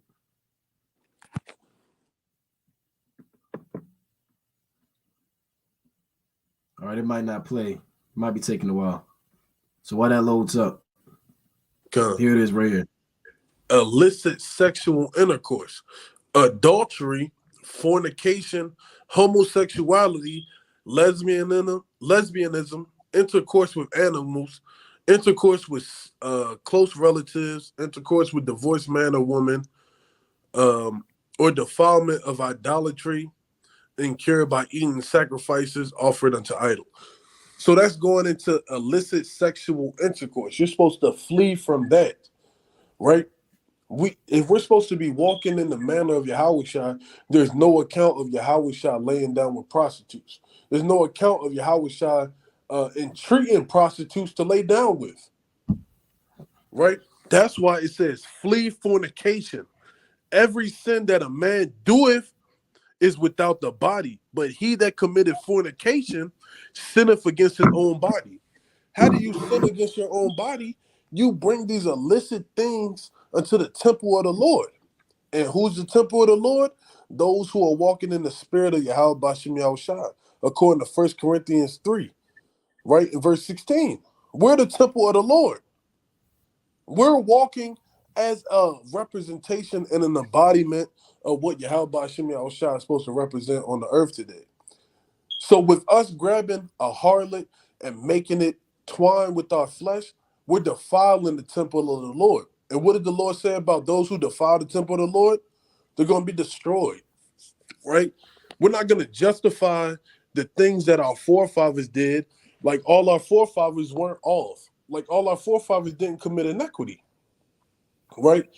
If you go to the prayer of Manasseh, the only forefathers who didn't commit iniquity was Abraham, Isaac, and Jacob. So if we look at their acts, we don't see them laying down with just anybody. They had women and they made them their wives. And what did they do? they acted in a proper manner and didn't act in a fornication and illicit sexual manner, man. We got to be one with the Lord, and we're not going to be one with the world. Because if being one with the world says that we can lay down with fornication, then the truth is all defiled. Right? We got to use our mind and not what people tell us and we feel it's okay. Right? You got it, King. Yeah, I mean, that's right, man. That's right. And I want to get this precept. And like I said, we just getting kind of into it, man. Let's go to the book of Ecclesiasticus, the 41st chapter. Right? And you can tell, on the comment board, where brothers are freaking off, man, because they're the ones, I think Yaradon's in the background. They're the ones trying to justify it. If you're justifying dealing with a prostitute, then your mind is bad. Your mind is bad, man. Let me get Yaradon in this thing. Shalom. That's just outright wicked, man.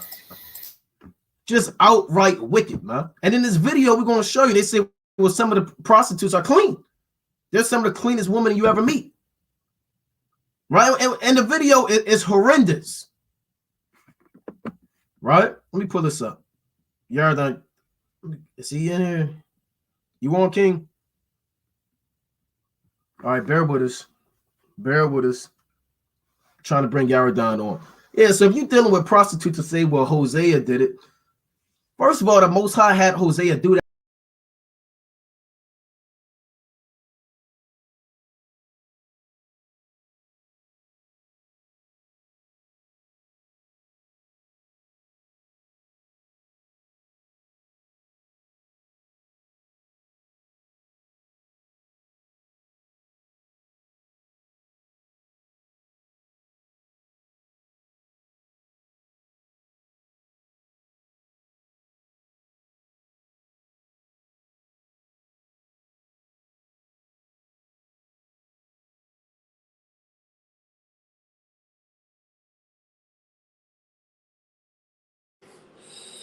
Shalaki, I think the brother's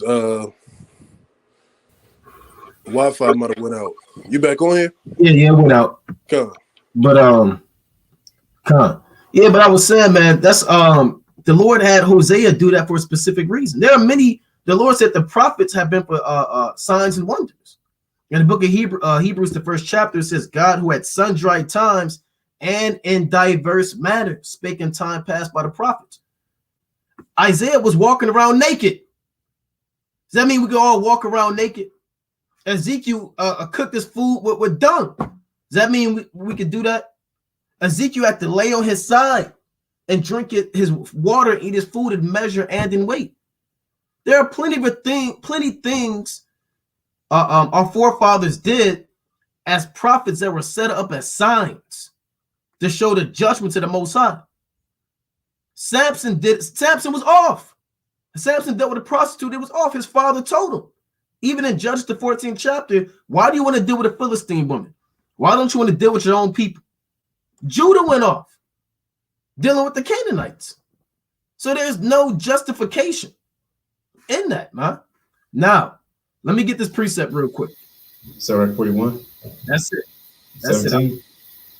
Is that look not upon the harlot? No, I think it's in there though. That's in there. We're gonna get that. Look, that's Ecclesiasticus. Let's pull it up. Right. I got some precepts after you. Okay, No, Con. Let me that's get 20. two. Okay, Con. This is Ecclesiasticus chapter 41 and verse 20. These are a list of things to be ashamed of. I'm gonna read 16. Therefore, be shamefast according to my word, for it is not good to retain all shamefacedness. Neither is it altogether approved in everything. So there are certain things that an Israelite man should be ashamed of doing. A wise, godly man, one of the hopeful elect, they're going to be ashamed of these things. A fool will not be ashamed of these things. So let's see. It says, be ashamed of whoredom before a father and mother, and of a lie before a prince and a mighty man. Right? Of an offense before a judge and ruler, of iniquity before a congregation and people, right? And teaching that is an iniquity, man, before the congregation and the people. Brothers should be ashamed to even speak that. Saying you could smash your niece, saying you could deal with prostitutes, right? You can go in Clark Kent mode. Let's read on. And of silence before them that salute thee, and to look upon an harlot. So you should be ashamed to look at a harlot. Why would it be lawful and righteous for you to lay down with a harlot when the Bible says you should be ashamed to look at a harlot? How do you rectify or justify that wicked action when the Bible doesn't condone? It's completely doing what you want to do. You're literally doing what the hell your flesh wants to do. Right? Let me get one more in this. Right? Let's go to Sirach chapter 26 and 22. Right, Yards? I know you got some precepts. Let me get this real quick. Ecclesiasticus chapter 26 and 22. So no wise man is going to be looking upon a harlot talking about how much do you cost? 25. Okay, I give you 25 now and 25 later. Pulling up at the red light district, man. And Harrietta walks up where the mink go and say, "Hey, baby, how much you think you could hang with me?" Or say something lewd, man. And you roll your nasty window down. And you got your baseball cap on and your collar plucked up so nobody can recognize you, man. With the brim all the way down. Someone get in, no get fringes. in. And no fringes. Someone get in, get in. Right? Where is it at in the Bible? Get in, get in. Right? Let me get this precept. This Ecclesiasticus chapter 26 and 22. And harlot shall be accounted as spittle, but a married woman is a tower against death to her husband. So the Most High is not dealing with a harlot, man. Anytime Yahweh Shah was around a harlot, he was teaching them, and they believed. That's why Yahweh Shah was around the publicans and the harlots and the sinners, because he was expounding the word. He wasn't popping them or engaging in the sinful acts of those men. So no, you can't deal with prostitutes. That's evil. The Lord said they're like spit. They're nothing. They're worthless. It's vain. It's evil. Don't even look at them. You got it, Yarodan. God. Wow. I got a precept in Ecclesiastes. This is oh man. I'll pull it up on the screen. Con, if you don't mind, bro, sure. Con. Ecclesiastes 7:1. Right, Ecclesiastes 7:1. Because a lot of Jake, they think carnally, but they don't think spiritually. And that's what it is. That's what's happening. Thinking with your rod. A good name is better than precious ointment, and the day of death than the day of one's birth. Show me one brother that slept with harlots and admitted it, and he got a good name. You know, and oh, that's a mighty brother. He sleep with harlots. Everybody's gonna look at you funny. You know, and although they may not say it, they're thinking it. You know, you don't want to destroy your name with something carnal that's laying down with a harlot. And if you believe in whoredom and harlotry, then you kind of don't believe that sex is marriage. You know, so I got another precept, or a point rather. The definition of whoredom, when you go into the 1611, it says lewdness, fornication, practice of unlawful commerce with the other sex. And commerce is just buying and trading. So, you know, that's nasty. You buying somebody's body part, the orifices, and then they do the same to the next guy. That's sick. You know, you can put yourself where another man has been. You can't think to yourself, and smoke a cigarette. That's nasty. He's in a bed in a dark, nasty hotel. His shirt's off, and he's smoking a cigarette. And she's like, "That's it, baby. No more train runs. You want to ride this train?" You know, whatever they say. I don't know, but that's bad. And this is Sirach 41:17. Be ashamed of whoredom before father and mother, and of a lie before a prince and a mighty man. Sirach 41 goes into a lot of things that you should be ashamed of, and you should definitely be ashamed of whoredom. So essentially, we know that, Sirach wrote this on a carnal level, and the sons, Baruch wrote certain things on a carnal level. But at the end of the day, it's all of the Lord. At the end of the day, this is preordained. The Lord is with it. The Lord is with Sirach 41:17. He understands that, that man should not, it's like that man should be ashamed of whoredom, So you should definitely be ashamed of whoredom. If you understand what we're saying. And if you're not ashamed of whoredom, then your shame is going to lead to more sin. Because your shame can lead you to glory and grace, or it can lead you to sin, like it says in Sirach, the 4th chapter. I got one more. This is Tobit 4:12. It says it again. It says, beware of all whoredoms. This is a righteous man, Tobit. Why didn't he say, look out for whoredom and kind of put your hand in the honey pot? He said, beware of all whoredoms, my son. I mean, even when you continue 1 Corinthians, when you continue on after 1 Corinthians, the 6th chapter, it literally says, now concerning the things whereof ye wrote of me, wrote unto me, it is good for a man not to touch a woman, nevertheless, to avoid fornication. Right? Dealing with harlots is a form of fornication. It's not profitable. It's not fruitful. Again, you are where it's like you put yourself where another man has been, and that's filthy. You shouldn't have a smile on your face after saying that. That's why I said you got to be ashamed of it. You put your master lock in a lock, and a lock all jammed up and broken and loose. God, like I'm gonna let me back off of that. Right, this is Proverbs chapter 23, and I'm gonna start at verse 24. Right, we know the whole purpose of laying down man and woman is to procreate. Right, it's not just to say I did what I did, now let me go about my day. Right, the Most High made us to be able to procreate. That's the sole purpose of us being able to lay down. Right, it says the father of the righteous shall greatly rejoice, and he that begetteth a wise son shall have joy of him. Right, so when you lay down with a woman, right, who you propose to make your wife, it's so that you can procreate. Right, now, yes, brothers done had their time in the world. Yes, sisters have had their time in the world. But when you come into this truth, you're a new creature. And you understand the purpose of the anatomy that the Most High created for man and woman, right?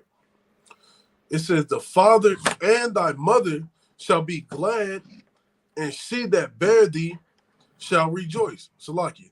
So she that bare thee shall rejoice. And the one who's going to bear thee is thy mother, right? The one who thy father lays with. My son, give me thine heart, and let thine eyes observe my way.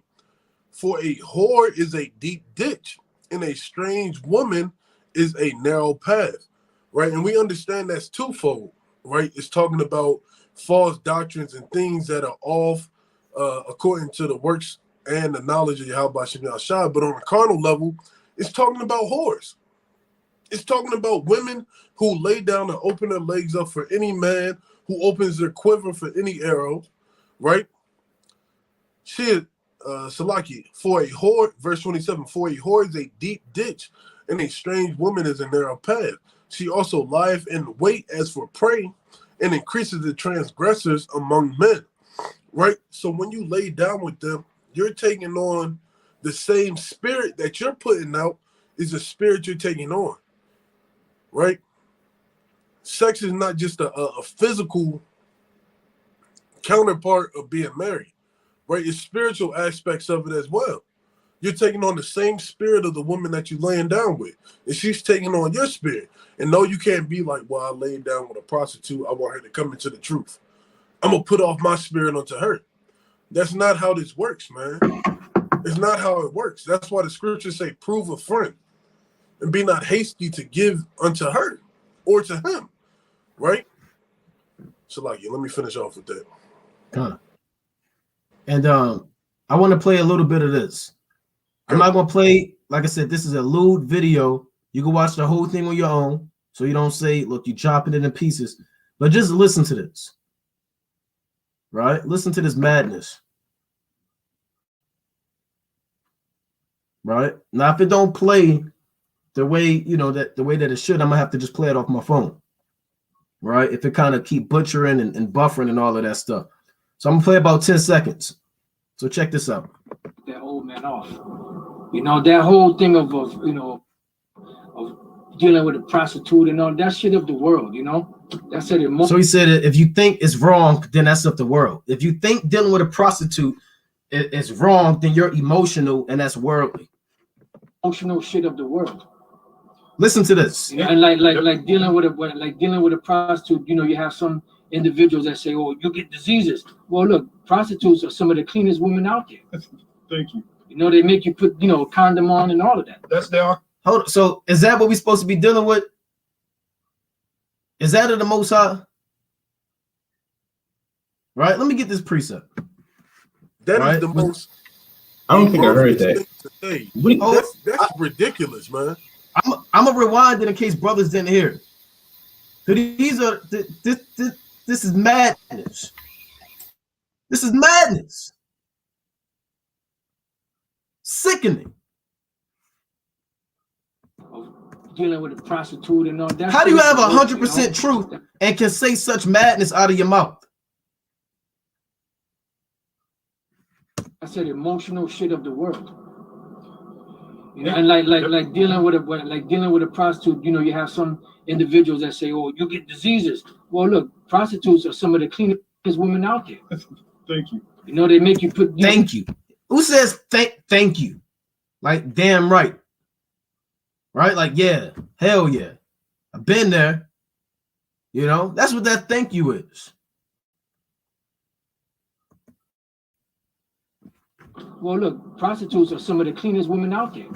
Thank you. You know, they make you put, you know, condom on and all of that. That's their occupation. Yeah. Right? So let me get this precept. Right? Let me get this precept.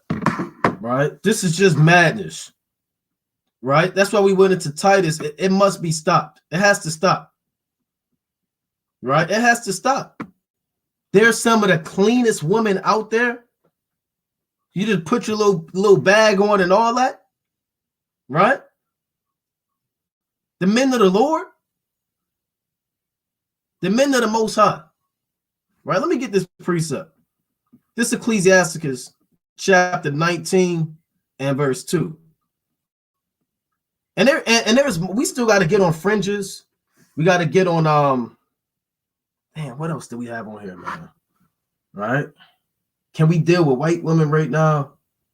All right, we might have to do a part 2. We might not, right? We might have to do the other part on the cold cut, right? But let me finish this real quick. Right? It says a wine and woman will make men of understanding to fall away. Right? And he that cleaveth to harlots will become impudent. Moths and worms shall have him to heritage, and a bold man shall be taken away. So the Lord made it plain upon tables. If you're dealing with wine and woman, you begin to fall away. And if you cleave to harlots, you become impudent. Right? Let me pull up the definition of impudent so brothers can see that. Right? This madness, just some of the cleanest women. And the brother said, thank you. Right? Let's see. Impudent definition. Okay. Not showing due respect for another person. Impertinent. Right? It says from the Latin, here's the etymology. Immodest, indelicate. From pudere, meaning ashamed, meaning you have no shame. You have no shame. You know, how can you justify this? Hosea, we went into why Hosea did it. Well, Judah, we know why that was set up in the spirit, if you got eyes to see, right? And there's no justification on Judah doing that. Samson, his father got on him, right? And Samson had a spirit on him of giving his strength over to women. Didn't Simeon and Levi raid the whole village and say, shall he deal with our sister as with a harlot? They overthrew a whole city, man, for trying to play their woman like a harlot. If that was something that was normal or something, well, they said, well, he wasn't circumcised, whatever. No, it's the harlotry. The Lord said, don't even prostitute your daughter to become a whore, lest the land fall at a whoredom. Right? So if prostitution is if it's supposed to be some type of normal thing, why do you have laws prohibiting fathers from calling their daughters to be prostitutes? And I mean, in the kingdom, the heathen can have prostitute daughters. It's just, it's sickening. It's So like sickening. the way they justify it is say that you can deal with women of the other nation, and which is complete madness, right? This is Sirach chapter 26 and verse 19. My son, keep the flower of thine age sound, and give not thy strength to strangers. Right? And what's giving your strength unto strangers, man? Giving what makes you a man unto them, right? You don't deal with a prostitute and you call the shots. No, you bargaining with her. Hey, what you want to do? How you want to do it? What you want? This and that. Talking about they're the cleanest women. That's the complete opposite of what a prostitute is. Prostitutes are known for being dirty and disgusting. Right. Nobody ever said, let me go eat after a prostitute. That's off. Right? Verse 20. It says, when thou hast gotten a fruitful possession through all thy field, sow with thy own seed, trusting in the goodness of thy own stock. So you're supposed to find a fruitful possession of your own seed, right? Meaning a daughter of Zion, who you should be laying down with, who you find equipped to make her your wife. Not somebody you came up and you said, I'm going to come up with this amount of money, make sure I got my thing on, so we're both clean. That sounds dumb. That sounds like niggas in the world. I'm going to just be real with you. It sounds like some stuff that somebody is doing in the world, right? So that thy race which thou leavest shall be magnified, having the confidence of their good descent. And harlot shall be accounted as spittle, but a married woman is the tower against death to her husband, right? A harlot is spit. Nobody is valuing spit. Nobody is looking at spit like, yeah, this is something that I want to put in a bottle and cherish it for all the days of my life. A harlot is counted as spit. She shouldn't be considered clean because spit is disgusting. Spit is abominable unto the face of the Most High, right? Verse 23, a wicked woman is given as a portion to a wicked man, but a godly woman is given to him that feared the Lord, right? And a lot of people just think about that as, oh, this is who I marry, right? She's got to be wicked or she's got to be righteous because I'm righteous. No, that's talking about the women that you deal with in this walk. The Most High can lay snares and traps before you, and you think that it's something that it's a test unto the Most High. No, the Most High can put a wicked snare in front of you because you're being wicked. You're being abominable. You're being the outright opposition of what the Lord has commanded us to be. So when the Most High gives you these things and you sit there and you cast it upon other brothers talking about, oh, I would never marry an Israelite woman. The black woman is Satan. And I know y'all brothers done heard that. Yeah. Right? That's the complete opposite. The so-called black, Hispanic, and Native American woman is the apple of the Lord's eye. Right? She is the definition of beauty. She's so delicate she shouldn't walk upon the ground. And we're not boasting of women's works. That's what the Most High describes women as. Right? The Israelite woman. Right? I'm going to read verse 22 again. A harlot shall be accounted as spittle, but a married woman is a tower against the death to her husband. So a harlot is spittle, right? Men, hold fast to the flower of thine age, as the scriptures say, right? As it says in verse 19, my son, keep the flower of thine age sound, Meaning, don't be out here just trying to lay down with every woman. Have some decorum. Have some strength to not lay down with what you see. Right? What's the word I'm looking for? Have Some honor. Some honor, man. Every woman doesn't require you to lay down and put your you know what in her, man. Every woman doesn't deserve that from you, man. Especially with you being the strength of what this nation needs. We don't need men spending thousands of dollars on prostitutes. We need men who's going to stand upright and not fall to the sexual desire. Right, Yeah, your brothers got it. a sexual. One quick y'all can I get one precept? Just one. Right. Let me get this real quick. It's Sirach 9, and you got it. Yeah, brothers, you can't be a sexual deviant. Right. Have some virtue. Right. Like Yaradon went into, man. If you're burning, marry your wife. Marry your wife. And if you can't do that, refrain, man. Refrain yourself. It's all laid out in 1 Corinthians 7. Right, real quick, Ecclesiastes chapter 9 and verse 6. Give not thy soul unto harlots, that thou will lose not thine inheritance. So that's plain, right? You got it, Yardan. God, this is Romans chapter 8, verse 5. I'm going to jump down, get into the point. For they that are after the flesh do mind the things of the flesh, but they that are after the spirit, the things of the spirit. And you can't tell me, you can't fix your mouth to say that lying down with a harlot is spiritual. It's a good thing in the eyes of the Lord. It's on the right-hand side. I mean, that's not after the spirit. That's not spiritual. That's not what the Lord is with. So when we jump down to verse 8, so then they that are in the flesh cannot please God. The reason being is because they're too busy pleasing their own flesh. And that ties into just worshiping yourself and fulfilling your own satisfaction. But ye are not in the flesh, but in the spirit, if so be that the spirit of God dwelleth in you. Now, if any man have not the spirit of Hamashiach, he is none of his.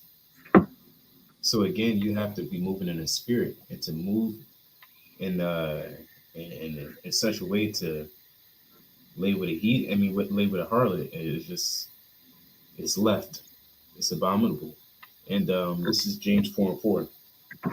It says, ye adulterers and adulteresses, know ye not that the friendship of the world is enmity with God? Whosoever will be a friend of the world is the enemy of God. A harlot is a friend of the world. So if you're laying down with a harlot, I mean, you're friends by association. That's what it is. You're friends with a harlot, so you're practically friends of the world. You know, you either serve the Lord wholly and sincerely, or your flesh wholly and sincerely. You can't have two masters. Are you serving the Heavenly Father, Yahweh Shemel Shai, or are you serving your flesh to get your rocks off and to destroy your seed? Because even with laying a harlot, you can't always think that protection is going to, suffice. That's not the case. I'm sure in the world, in this history, in life, that harlot still got pregnant. And what do you think they did? You think they just woke up and said, I'm pregnant, let me turn my life 360. Let me do a 180. No, they got an abortion. And now that child is destroyed. And you're guilty by association as well. Because the lifestyle of a harlot. Everyone knows we're not idiots. A harlot is trying to get money. And one thing that's going to prevent that harlot from getting money is a date and being pregnant. So what they'll do is get an abortion. And that's just plain. That's 1 + 1. Jake may say, well, where's the account? Where in history? I mean, brother, you got to be real. You just got to be real with yourself. And again, I'm going to keep saying it. You should not want to put your body and a lady that's been with 5 to 10 other men. You can't say that pridefully. Yeah, I lay with this woman that's been with 100 men. That's weird. It's not comely. So let me read Romans 8 and 12. Therefore, brethren, we are debtors, not to the flesh, to live after the flesh. For if ye live after the flesh, ye shall die. But if ye through the Spirit do mortify the deeds of the body, ye shall live. So you have to mortify and destroy that fleshly desire, because that's what it is. If you're doing anything to fulfill that fleshly desire, I mean, you're not serving the Lord. Now, of course, in this context, we're speaking about whoredom and harlotry. This could apply to cigarettes or to anything else that's contrary to what the Lord said is right. Con. And before we move on, I just want to break that down. That Matthew chapter 21, right? Matthew chapter 21. We know again that Yahweh Shai, when he was around the publicans and sinners, he did not engage in their unlawful acts. He didn't commit whoredom with the harlots. He didn't commit usury with publicans. He didn't commit wickedness with the sinners. Man, there's no account. Yahweh Shai was a lamb without spot and without blemish. Right? This St. Matthew chapter 12 and 31. Whither of them twain did the will of his father? They say unto him the first. Yahweh Shah saith unto him, verily I say unto you, that the publicans and the harlots go into the kingdom of God before you. When you watch that video, they say prostitutes, they went into the scripture, said prostitutes can make it before, the daughters of Zion. A prostitute is not going to make it to the kingdom. That's not what this is talking about. A woman that just got through laying down with 5 men and earned God knows how much money is not making it to the kingdom. A publican, a man that and on this level who hates his own brother, commits usury and wickedness, because you have righteous publicans, but a wicked publican and a prostitute, they're not going to make it to the kingdom. That's not what this is talking about. The ones that repent, that's when you read up in this chapter, that's what it's going into. If you're a harlot and you repent from your sin and turn away from your iniquity, then you can make it to the kingdom. And such were some of you, right? That's why the next verse tells you, for John came unto you in the way of righteousness, and ye believed him not. But the publicans and the harlots believed him. So they believed John when John told them repent. And when ye had seen it, repented not afterward, that ye might believe him. So the difference between a prostitute on 63rd at damn 1 in the morning with a mink on, being pimped out, and she don't believe in the Most High. And then you got a sister who may have lived that life as a whore, but like Amos went into, she's a new creature and she repented, and all things are made new. Your flesh can't be made new, but your spirit is renewed. The outward man perished day by day, but the inward man is renewed day by day. Paraphrasing, Do brothers have anything else on harlots? I got one more. Con, you got it, y'all done. I'm gonna touch on a point after you. Con, in 1 Timothy 5 and 22. 1 Timothy 5. To let me back off what you said, because they're being pimped out, right? They're being pimped out, and that's even worse. I mean, it is all evil, right? Sin is sin, but that's just as bad.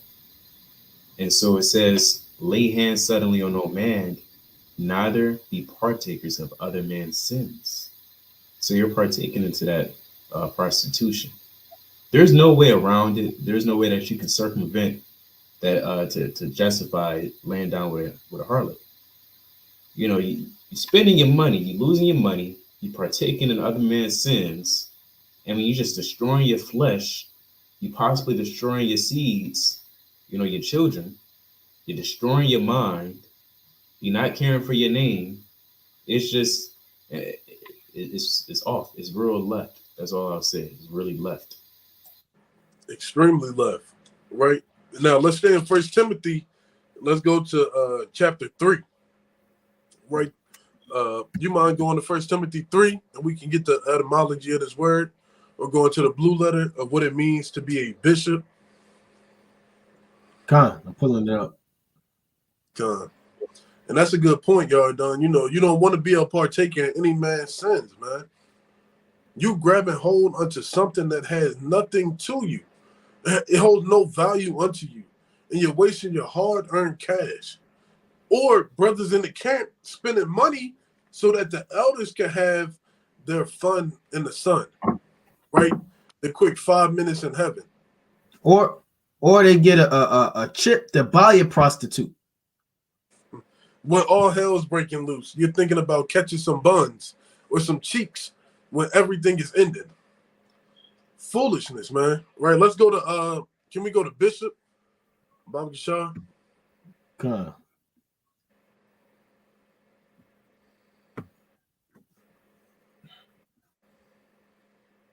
This You is madness scam.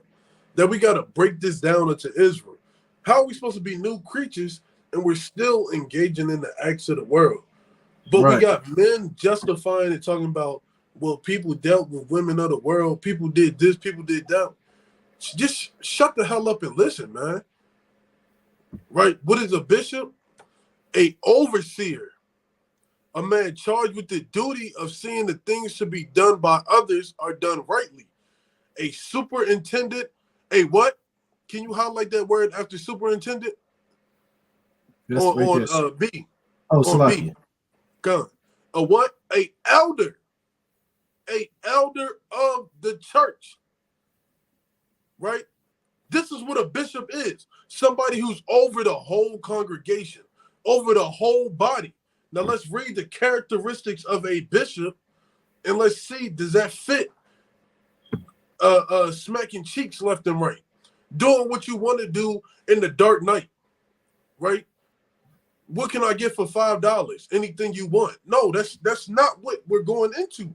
The characteristics of a bishop, right? This is verse 2. A bishop then must be blameless. What is blameless? Somebody who can't bring accusations unto you, right? Is that me? It's one of y'all brothers. Come, Salaki. It's going. Come. A bishop then must be blameless, right? You can't bring any railing accusations against an elder of the church. We shouldn't be able to bring up any accusations against any elders in any congregation, right? Including ourselves, right? That's why we hold ourselves to such high standards, right? The husband, and what makes you a husband, right, is not going out and planting trees, talking about I'm doing husbandry, so I'm a husband. No, that means a husband to a wife, of one wife. And what makes somebody your wife? It's a cut. A wife is somebody you lay down with and have that blood covenant with, and you have intercourse with. We're gonna say it. You have sex with this woman, and she becomes your wife, right? A husband of one wife, vigilant and sober. What does it mean to be vigilant and sober? To be watching and not in excess wine or excess doctrines or excess things that cause the whole ministry and the church to fall, right? Of good behavior. Now let's ask ourselves, right? Not even thinking about it spiritually. Let's think about it in a carnal aspect. What is good behavior? Good behavior is something where somebody says he's on a path where nobody can charge him for folly or vanity. If I'm laying down with prostitutes every damn day, or I'm laying down with prostitutes because somebody buys it to me, is that good behavior? Is that something you would charge yourself with to say, yeah, I was on my best behavior? When we was in school, in grade school back in the day, and you got them stars because you was in line, you didn't cut in front of people, you didn't hit nobody, you raised your hand when the teacher asked a question, you was on good behavior. You was doing the things that were accustomed to what the teacher wanted. Now, being in this truth, we got to do things that are accustomed to what Yahweh Shem Yahshua wants, right? Of good behavior, given to hospitality, apt to teach, right? Now, I'm not going to charge the elders of this truth not being apt to teach because they're out there they've been out there for years on end, right? All praise to the Most High. But that good behavior and given to hospitality. What does it mean to be given to hospitality? Can we go to that word, Bobby Sean? Hospitality? Because a lot of people want to say I'm a bishop, I'm an elder, but there's things that require you to follow in suit of what needs to be done as an elder, which Paul has written.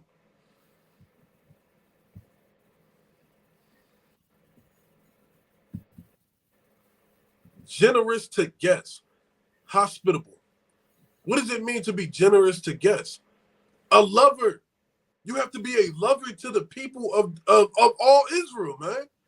We're not talking about the wicked ones. We're talking about the ones who are repentant, trying to get their life in order, trying to get themselves right with the Lord before the day of the Lord comes. You have to be hospitable, right? So, like, I lost my have to teach, not given to wine, right? Now, everybody drinks wine in this truth, but that's talking about being a drunkard, a wino, somebody who's stumbling at the wine, who wants to say, I'm the life of the party, give me a whole bottle to drink, right? No striker, somebody who's quick to get deals, right? Being a busybody in other matters, talking about, yo, I got $10 on this man falling out the truth. What you want to do, right? So, like, you're not greedy or a filthy lucre, but patient, not a brawler or covetousness, one that ruleth well his own house, having his children in subjection with all gravity, right? That's extremely important, right? To be an elder, you have to have your children in subjection to all gravity. They have to be the ones who's going to follow suit in the way that you're walking, right? These attributes of being a bishop, quote unquote, an elder, have to fit everything you call your elder to be. If they're not following in this, you need to put that thinking cap on and say, am I really following the elder? Or am I following somebody who wants to follow their own lusts and bend things to fit to what they want? And there's more on that, but we'll leave off on that. Yeah, I want to jump down to 7 because it says, moreover, he must have a good report of them that are without. So how can you be a bishop or an elder laying down with prostitutes and they're without?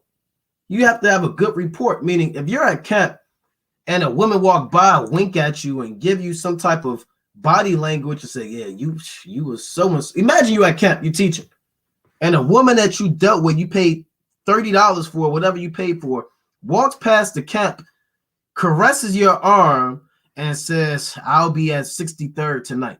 I'll be on L block. You know where to find me. Brothers are going to look at, what the hell? What was that about, Ak? Oh, nothing. No, Ak, what was that about? Right? Who are these people of the world that you're dealing with? Oh, it's just a prostitute.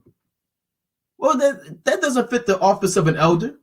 You got to have a good report towards even the people that's not in the ministry. You have to be completely blameless. So no, you can't pay $65, $50 and no, they're not the cleanest woman. So Laki, can we read verse 8 too? Likewise, you got it, King. Likewise must the deacons be grave, not double-tongued, not given to much wine, not greedy of filthy lucre. And what can we go to double-tongued as well too? Come.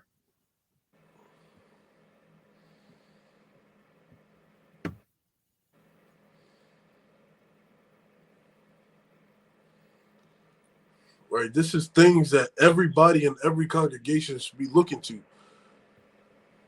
Double tongue, double saying the same thing twice, repeating, double tongue, double in speech, saying one thing with one person, another with another, with the intent to deceive. Now, I'm gonna say we can go into many different videos talking about, well, the barcode is 666 when you add it up. Things are being said to deceive, to make people believe a doctrine that can't be validated with precepts, because everything's got to be precept upon precept, precept upon precept, line upon line, line upon line, here a little, there a little, right? Things are double-tongued with the intent to deceive, that if you don't believe this way, what's going to happen? You're going to be put to death. The Lord is going to hate you. The Lord is going to kill you. The Lord is going to want to do all these things unto you with no precepts to validate what you're saying. Mm-hmm. If they're not saying, thus saith the Lord, they're a liar. Look, and the brother brought up the video. These things are being said to deceive. The cleanest woman, thank you, what you got to put on a condom, and you do what you do, and you shake hands, and you give the LeBron James, Kyrie Irving dap, and you go about your business. No, that's saying things to deceive. These are the attributes that all brothers That whole, who did, you know, Slocky, I didn't mean to play it. Go ahead, no, that's Slocky. all good. But these are the attributes that all brothers who are in this truth should desire to have. If you want to be a bishop, you want to be a deacon, it's all one and the same, man. I would never come to another brother to deceive them, to say, yo, we can lay with this and we can do that. Yo, I got $40 for you to try it out. I got $80 for you to try it out.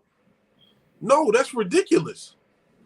This is the most insane thing we have to break down and tell people not to do, or tell people we know this is not right. If I was in the world, Lord forbid, and I was talking to somebody in the world, they would tell me not to deal with a prostitute because you got chances of getting HIV, STDs, you can get robbed, you can get killed. Lord knows what can happen. But now all of a sudden, they're clean, they're this, they're that. Shalaki, this shit is madness. This shit is really madness, man. And excuse my language, for anybody who's justifying this, you need to look at them and say, what the hell is wrong with you? Why do you feel like this is okay if we're supposed to be new creatures in Hamashiach? If we're supposed to be the representation of Yahweh Shem Yahushua, why do we accept this? Why is it okay to say we can sleep with little girls? Why is it okay to say you can sleep with your niece? Why are we accepting this when we're supposed to be new creatures? Why are we tiptoeing around people's bullshit? Excuse my language, but that's how upset I am about dealing with stuff like this, man. This is an insane matter that people bring forth, and they act like this is something to bat an eye at. This is what destroys nations, man. Being homos, being adulterers, being fornicators, men who can't control sexual urges, men who act like it's okay to do X, Y, and Z. This is folly and madness, man. And whatever brothers in this camp who is on these chats, shame on you for pushing this on our people, man. Straight up, man. I ain't biting my tongue on that, man. Woe unto you unless you repent. You got it, Raquan. Yeah, brother, someone stop talking about this foolishness. Talk about the chip, right? Let me play this one more time, right?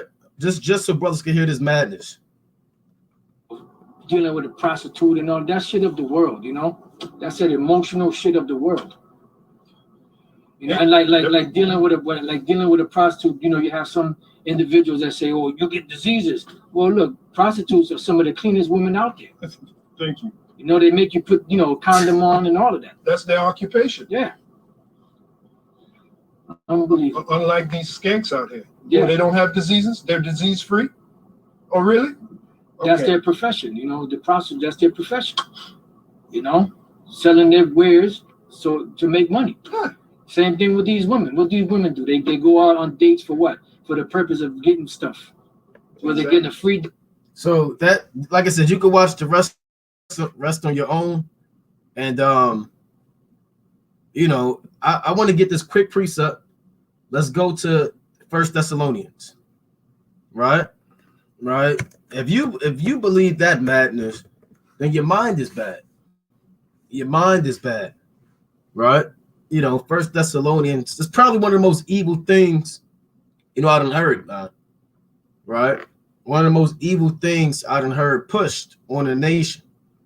1 Thessalonians chapter 4 and verse 3. For this is the will of the Most High, even your sanctification, that ye should abstain from fornication. Because guess what? Dealing with caught prostitutes and dealing with that spirit in the time of the apostles was heavy, man. Right? Wasn't that one of the main things that James said at the council in Jerusalem? When Peter, John, and James was there, and he had to figure out, should we circumcise them? Should we not circumcise them? What were the main laws they gave them? They said abstain from fornication, things strangled, idols, and things with blood. Fornication was mentioned over the Sabbath.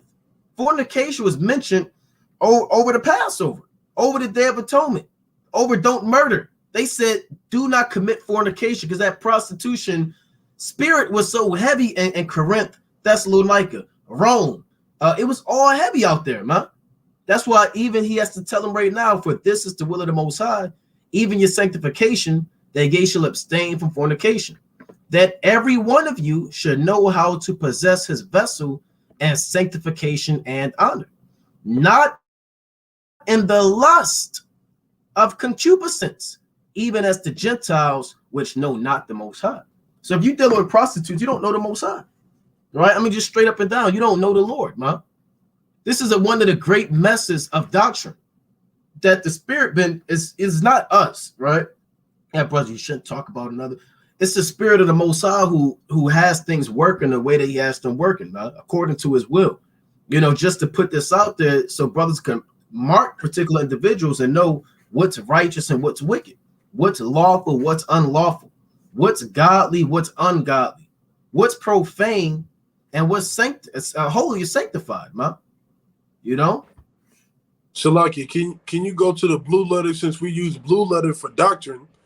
Let's go to the blue letter to get the understanding of what lust or let's go to concupiscence. Come. Since blue letter dictates a doctrine, right? Let's go to what charagma means. Right, but nobody says anything. What's that? Acts 19 or 17, where it talks about the etching in your skin, or we make God into gold idols. So now charagma is just scratching and this and that. But let's go to what concupiscence is: desire, craving, longing, desire for what is forbidden, lust. That's plain as day. Prostitution is forbidden, right? Laying down with these women and making them whores is forbidden. Oh, but what about the women of the other nation? Weren't we supposed to put away our wives of the other nation? Weren't people thrust through on the thousands for dealing with women of the other nation? Is that not forbidden?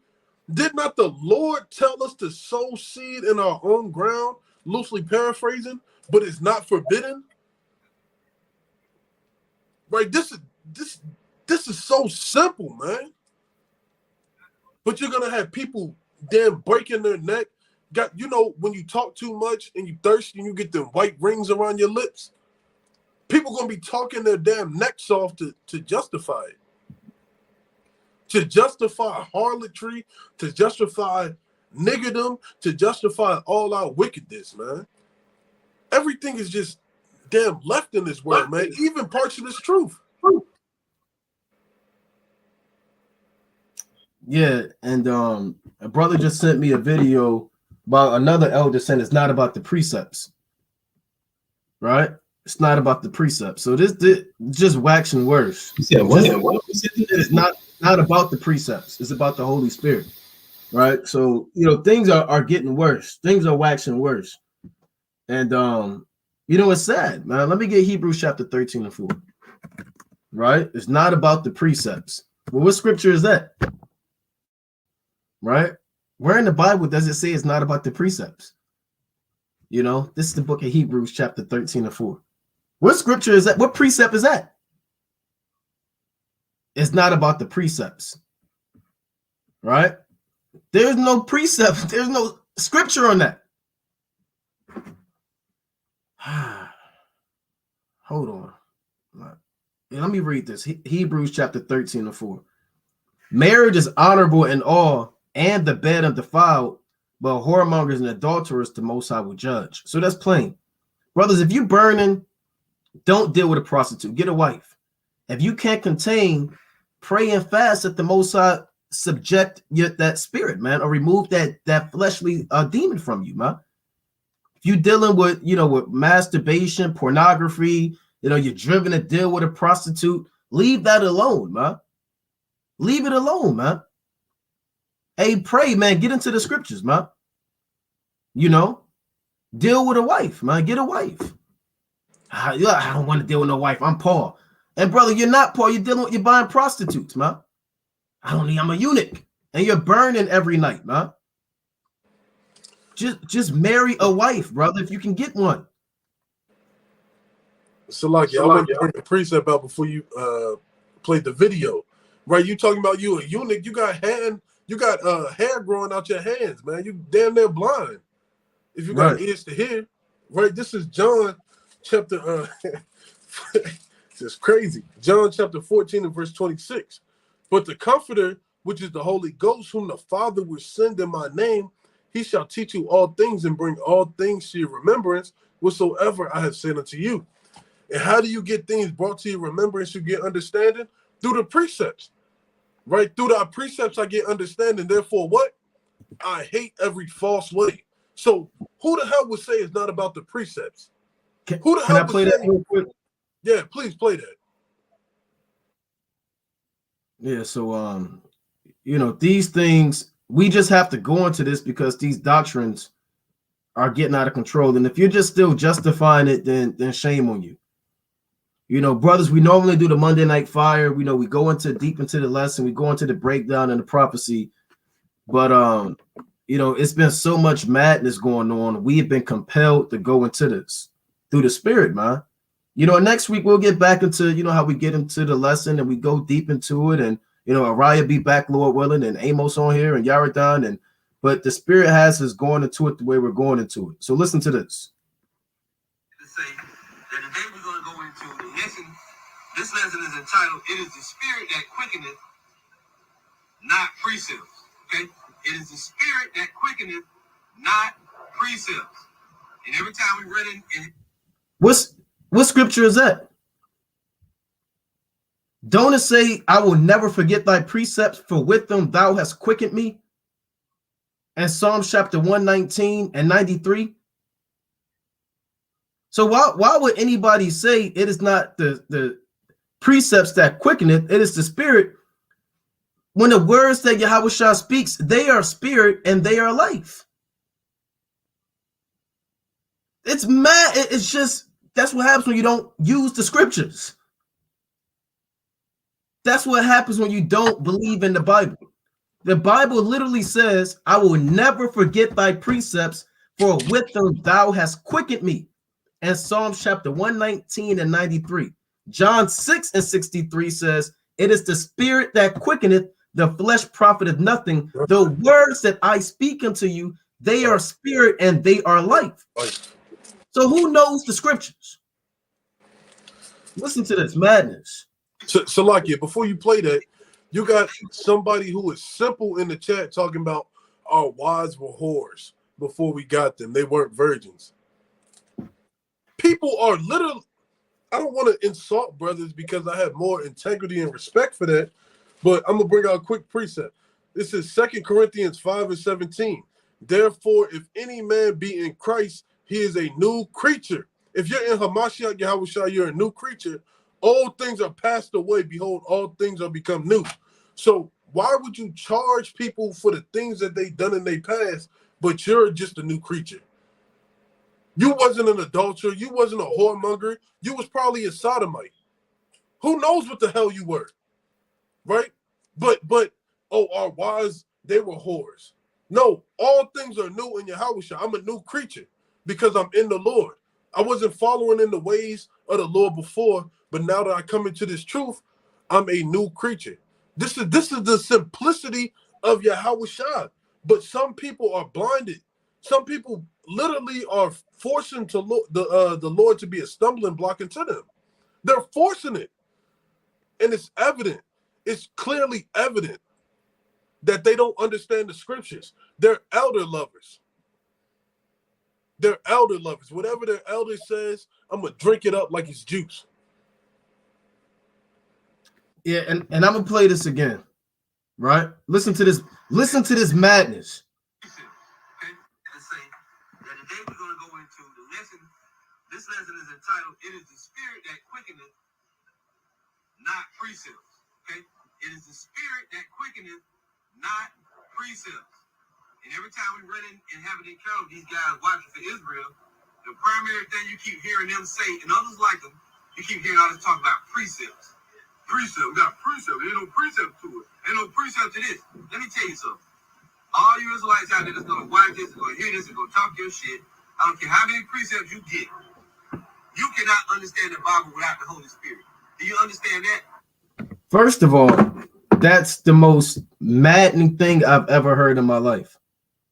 You know, it's madness. It's madness. Now we give the brother the benefit of the doubt. We'll listen to the whole lesson. Let's see what he has to say, right? But just starting off, it's not starting off too good, man, because you need that the words that Yahweh Shai speaks is the Spirit. It is the Spirit. This is the Comforter. The words that come off Yahweh Shai sups with you and gives you the Spirit through the precepts. They work in tandem. They work hand in hand.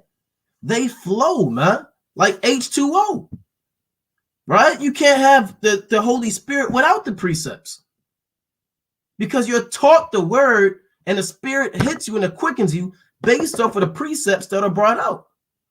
So you need the precept. Precept must be upon precept. Precept upon precept. You can never say it's not about the precepts, because there's no precept on that. You know? So Salakia. And then I'm not trying to read the comments. I'm trying to just stay strictly scriptures. But they said no laws are being brought out. But wasn't you an idolater? Didn't you celebrate Christmas? Didn't you celebrate 4th of July? Didn't you celebrate the ways of this world? And what's the law for making other idols? What happens, Naquan? Please let the world know. death. You get put to death, but the Lord didn't put you to death. This is what I'm talking about, man.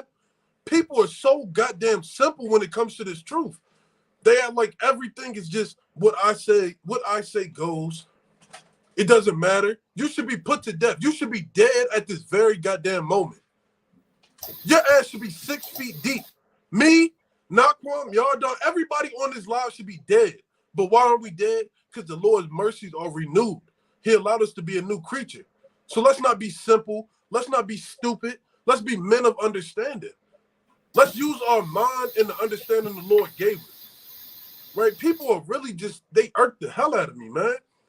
The way that our brothers move in this truth and claim to be in this truth is very vexing, man. You got it, King. Yeah, and we don't have to spend, because it's an easy topic. We got to deal with the not wearing fringes, right? You only got to wear your fringes at camp, right? We can bring out maybe two. And Yardan, you was going into that the other day, Crypto-Jews, right? Clark Kent mode. You know, so I'm gonna just get one precept. Yes, you have to wear your fringes even outside of camp, right? Even outside of camp, you still got to wear your fringes. All right, let's deal with that. All right, let me get one quick. I'm gonna just get one precept on that. Right, we're not gonna be long-winded on that, unless brothers want to keep going on that. All right, but first and foremost, no dealing with prostitutes. And yes, you need the precepts, right? Where the Holy Spirit is gonna fall out the sky, right, and land on you like a dove. Somebody got to expound the scriptures to you, and it got to hit your spirit. The Spirit bears witness with our spirit that we are the children of God. So the precepts got to be expounded upon for you to understand this truth. Yahweh Shai even breathed on the apostles and they received the Spirit, right? So let me get this, right? I got one last point after you go. All right, dealing with the prostitution. Yeah, just a point. All right, go ahead, because all right, you got it. I was going to say, Sirach 9:3, I believe, where it said, "Me not a harlot." Does that contradict the law? I mean, if those who say it's not in the law, but we can't sleep with them. Sirach 9:2 says plainly, "Meet not with a harlot." That's plain, right? That's actually plain, right? It's very, very, very, very plain, right? Yeah, it says, meet not with the harlot, lest thou fall into her snares. You can't even look at a harlot, right? So yeah, wear your fringes, right? Even if you got to wear them at work. You got some jobs you can wear them at work. Other jobs, you got to wear like an outfit, but you still have your fringes on, right? You may not be able to show them how you want to show them, right? But you still got them on. You might have a button up. There's been plenty of jobs you got to wear like a collar or a polo and, whatever, but you still got your fringes on, right? And, maybe on your lunch break, whatever, you take your fringes, you out or whatever, or you can do it publicly, right? But you always keep your fringes on regardless, even outside of camp, right? Even outside of camp, right? So let me just get this precept real quick. Yahweh Shah didn't just wear his fringes when he was teaching. There's no account of Yahweh put my fringes on. Yahweh Shah was traveling and the woman touched his fringes. He wasn't even teaching. He was one place to the other in Matthew the 14th chapter. And the woman grabbed upon the hem of his garment, and Yahweh Shah's virtue left him. So Yahweh Shah was a sojourner at the time with his fringes on. We ought to walk in the footsteps of Yahweh Bashem Yahweh Shah. Right? So let's go to the scripture. Right? And Ecclesiasticus is law. Right? Nevertheless, let's go to Sirach chapter 42.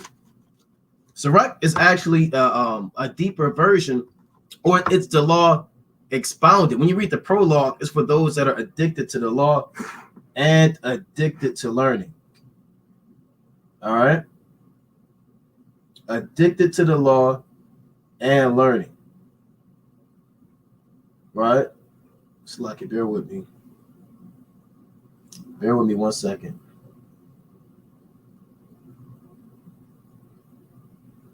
Right, you see that? Sirach chapter 42:1. Of these things be not thou ashamed, and accept no person to sin thereby. So there are certain things that you can't be ashamed of, right? Here's number 1. Of the law of the Most High and his covenant and the judgment to justify the ungodly. So never be ashamed of the law.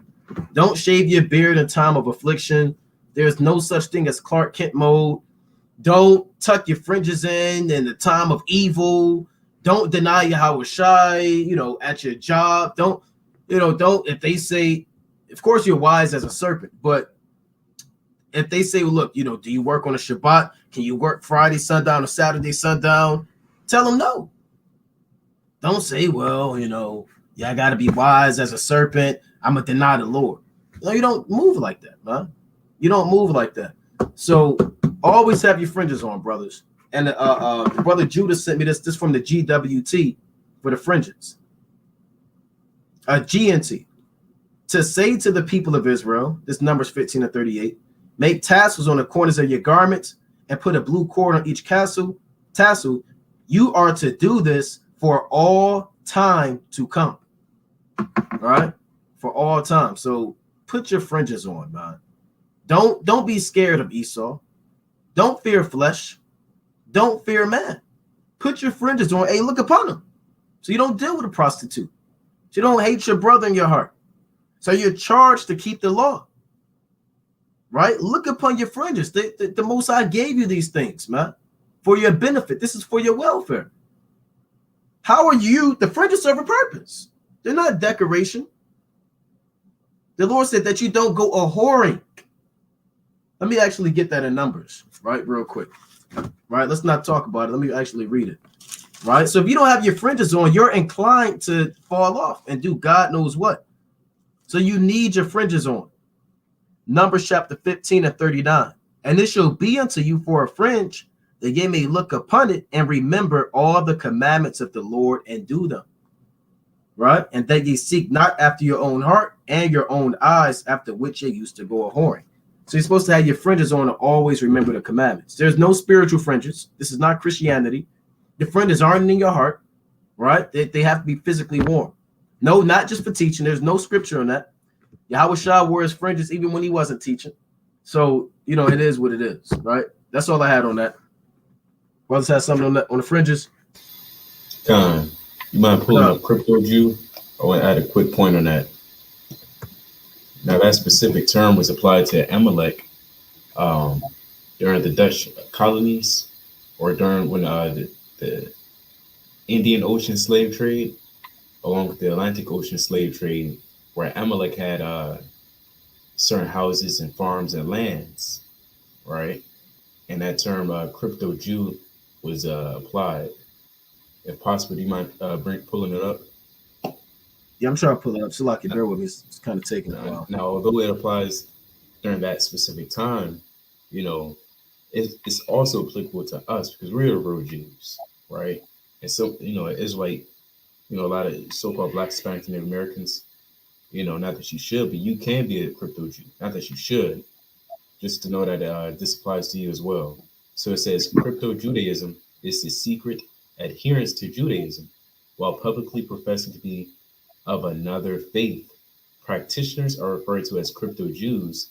The term is especially applied historically to Spanish Jews, right? The Sephardic Jews, right? As I mentioned before, although this term was specifically applied to the Sephardic Jews, you know, a lot of Jake, when you move in a certain spirit, you're a crypto Jew, right? When you say you can't wear your fringes or, you know, anything of that nature, you become a crypto Jew, right? Who outwardly profess Catholicism, also known as conversos or varanos. Can you scroll to the left a little bit, Bob Kashar? The secret adherence, publicly profess, it's like a secret adherence to Judaism while publicly professing to be of another faith.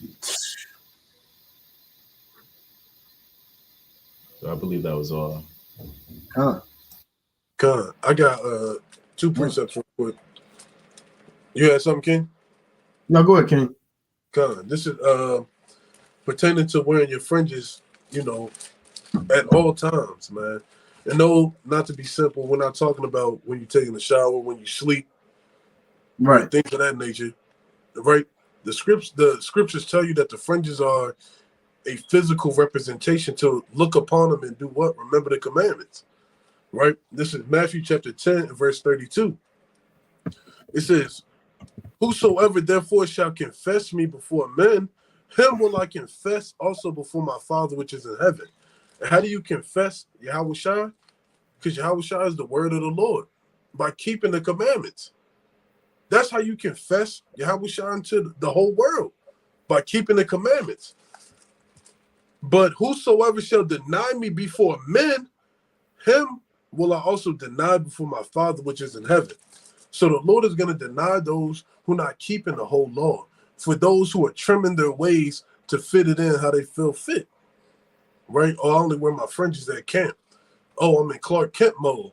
Oh, I don't wear my fringes at work. No, we wear our fringes at work, man. We are light unto the world, right? That's how you gain more gainsayers, man. That's how you bring more sheep into the fold, by being a light unto the world. Second precept is 2 Timothy chapter 2 and verse 10.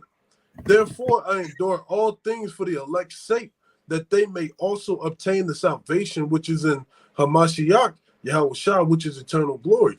So I endure all things, the chastising because I look odd that I got my fringes on, right? The chastising because I got on 3 shirts under my uniform at work, because I look like a goofball to people. I endure these things for the elect's sake. It's not about me. It's not about WFI. It's about the elect's sake, man. It's about those who the Lord ordained from the foundation to be the elect. That's why we do these things, right? Verse 11, it is a faithful saying, for if we be dead with him, we shall live with him. If we suffer, we shall also reign with him. If we deny him, he will also deny us. So if we deny that we're supposed to do the things that we're supposed to do, that Yahweh Shem Yahushua commanded us to do, he's going to deny us, right? What was the purpose of the Lord implementing the fringes? Was so that we wouldn't be out here gathering sticks on the Sabbath, so that we wouldn't be doing our own damn pleasures on the Sabbath. Right. So now we can wear fringes whenever we want to, because we're not in our own land, because we're in Clark Kent mode, because we're in captivity. That sounds foolish as hell, man. These doctrines, they need to get shredded, man. And that's what the Spirit of the Lord has going on. The doctrines being shredded, man. People just scoffing, saying whatever, because they know they're being cut. If I wasn't being cut, I wouldn't say a thing. If I was sitting here listening like, man, these dudes is off, you know, I ain't going to say nothing. I'm going to make me a video and rebuke everything they saying, refute everything they saying. I keep my mouth shut. But because you're getting cut, you feel the nerve to say things. You feel like you have to defend something that is off. You feel like the things that the Most High is saying is not complete unto you. And that's where the thin line stands between righteous and those who really don't serve the Lord but serve mammon. That's right. That's right, man. Hey, and Yahweh Shah said, or through the apostle Paul, Yahweh Bashmi Shah said, we are made fools for Hamashiach's sake, man. So, you know, that's what it's about. It's about, are you willing to love and suffer Yahweh? If you take your fringes off now, God knows what you're going to do in the days to come. The hour of temptation, Jacob's trouble, when all hell break loose, man. If you can't put, if you are fearing man now and don't want to have your fringes on now, or you want to shave your beard or not confess the truth or profane the Shabbat and be a crypto Jew, of course you got to move with subtlety to a certain extent in the system. But your fringes, I mean, come on now, it's easy, right? That's easy, man. That's a simple. That's simplicity in Hamashiach Yahweh Shai, man. You know, you don't have to go out on the highways and at camp. I mean, it's like at work and take out your Bible and start getting on the nations. And that would be foolish. Pulling Isaiah 14:21, Revelation 13:10, and all these scriptures, right? That would be an unwise thing to do, right? But wearing your fringes, there's no trimming your ways for that, right? Also, can we deal with white women? You kind of addressed it already. No, you can't deal with a Edomite woman. Right, you can't deal with an Edomite woman. You had in the ancient times, we'll put it like this, where men could take these women captive and deal with them. You understand? So we understand that aspect. But now, like during the time of Ezra and Nehemiah, in the days of building a wall and building a temple, it's not expedient to do these things. Right? It tells you that in the book of Ezra, right? And Nehemiah. Right? Let me get Nehemiah the 13th chapter. Right? It is not expedient to do these things, man. And you were in the time of building, man. We're in the time of Ezra and Nehemiah. We're not in the time of Deuteronomy 21:10, man, or Deuteronomy the 20th chapter, or Numbers the 31st chapter, or 1 Kings the 11th chapter. The Lord said, a wise man's heart in Ecclesiastes 8:5 discerneth both time and judgment. If you could discern time and judgment, you know what time we in right now, right? This Nehemiah, the classic, chapter 13 and 26, straight to the point. Did not Solomon, king of Israel, sin by these things? Yet among many nations was there's no king like him, who was beloved of his God, and the Most High made him king over all Israel. Nevertheless, even him did outlandish woman cause to sin, right? Because he started falling in love with these women. He started serving their gods, building up, their idols and erecting monuments for Chemosh and these false gods, man. And Jake, you're weak now, man. So you dealing with these nations, you're going to be going off. You can't be dealing with these nations now, man. You should be solely focused on building up the temple. And there's plenty of daughters of Zion that the Most High has coming into this truth that need a covering, man. And you are dealing with the Edomite woman and the Moabite woman, man. That's madness, right? One of the brothers have one to get in on that. I mean, I got a precept. This is you get 2nd Ezra chapter 4. Just slipped my mind.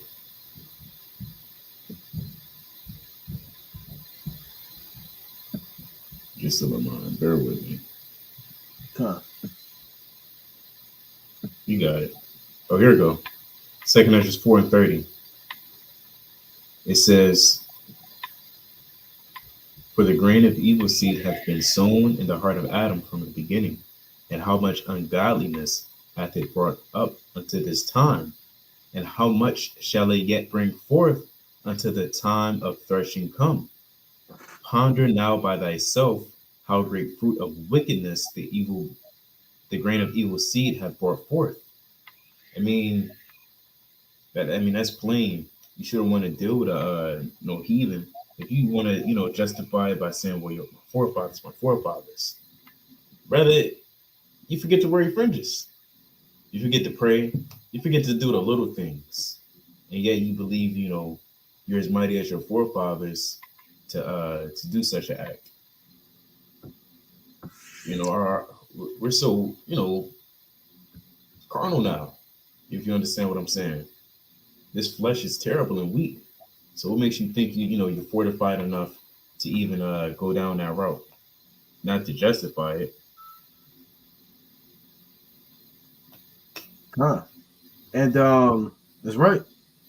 And there's one more thing. Okay, this is a title from a video. Real quick, I'm gonna just play it. It's not long. I'm gonna just play the title. Brother, see that title? My phone kind of jammed up, so bear with me. See that? Is that righteous? Did brother see that? I see it. Is that lawful? Right? So that's righteous. And you can say, well, look, show it. Well, I'm gonna show it, right? I'm gonna show the title again.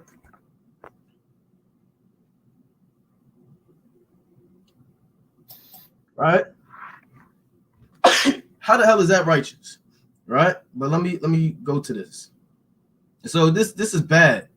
You know, this thing, it ain't right, man. Right? This thing ain't right. Right? That's righteous. These supposed to be the men of the Lord. Right? These are supposed to be the servants of the Most High. Saying that's a righteous thing to do that, but not to go to the Father and talk to the Father. Right? I gotta find it. Salak, your brother's got it. Yeah, and I'm tired of hearing it's not in the law. I mean, if we go by that, then you know I can stare at a man's wife because it tells us it's all right.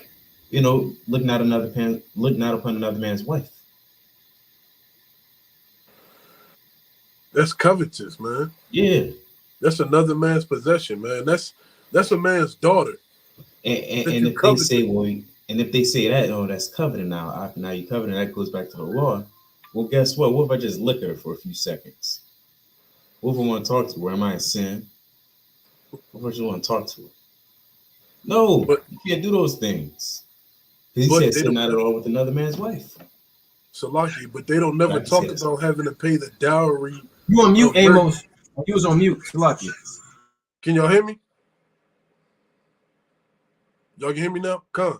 I was saying they talk about rape, but never talk about paying the dowry of virgins for the affliction that they cause to their household.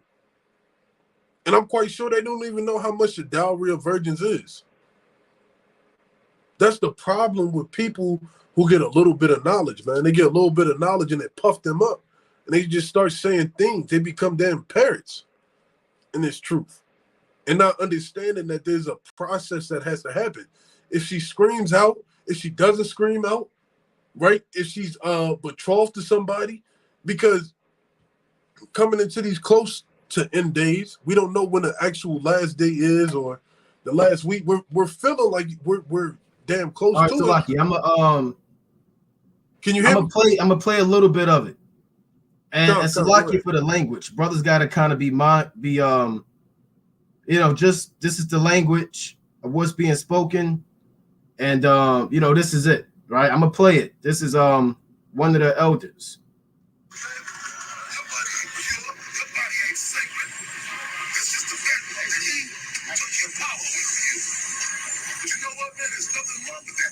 Hold on, let me rewind it. He said there's nothing wrong with that. I want brothers to hear. Can you turn it up a little? Wrong with. Like I said, Salakia for the language is, you know,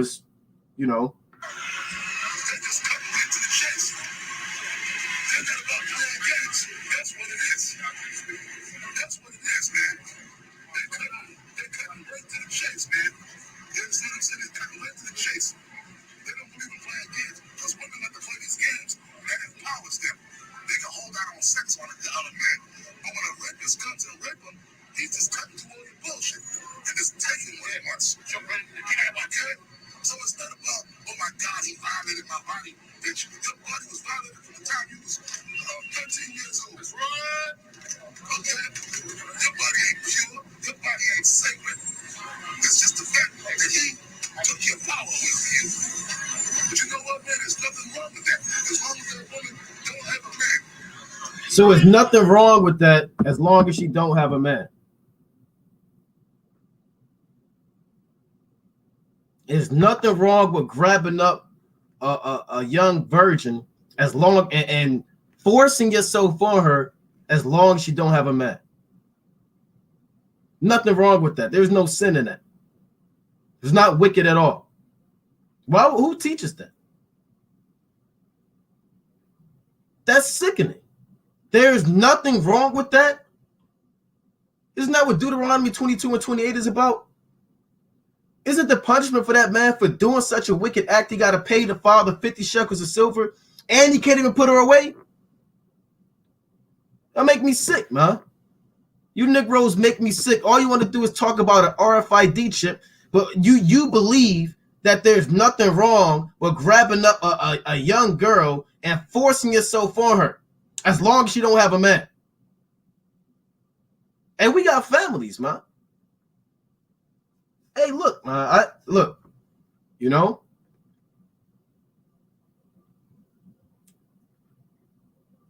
So brothers got anything else? There's nothing wrong with that.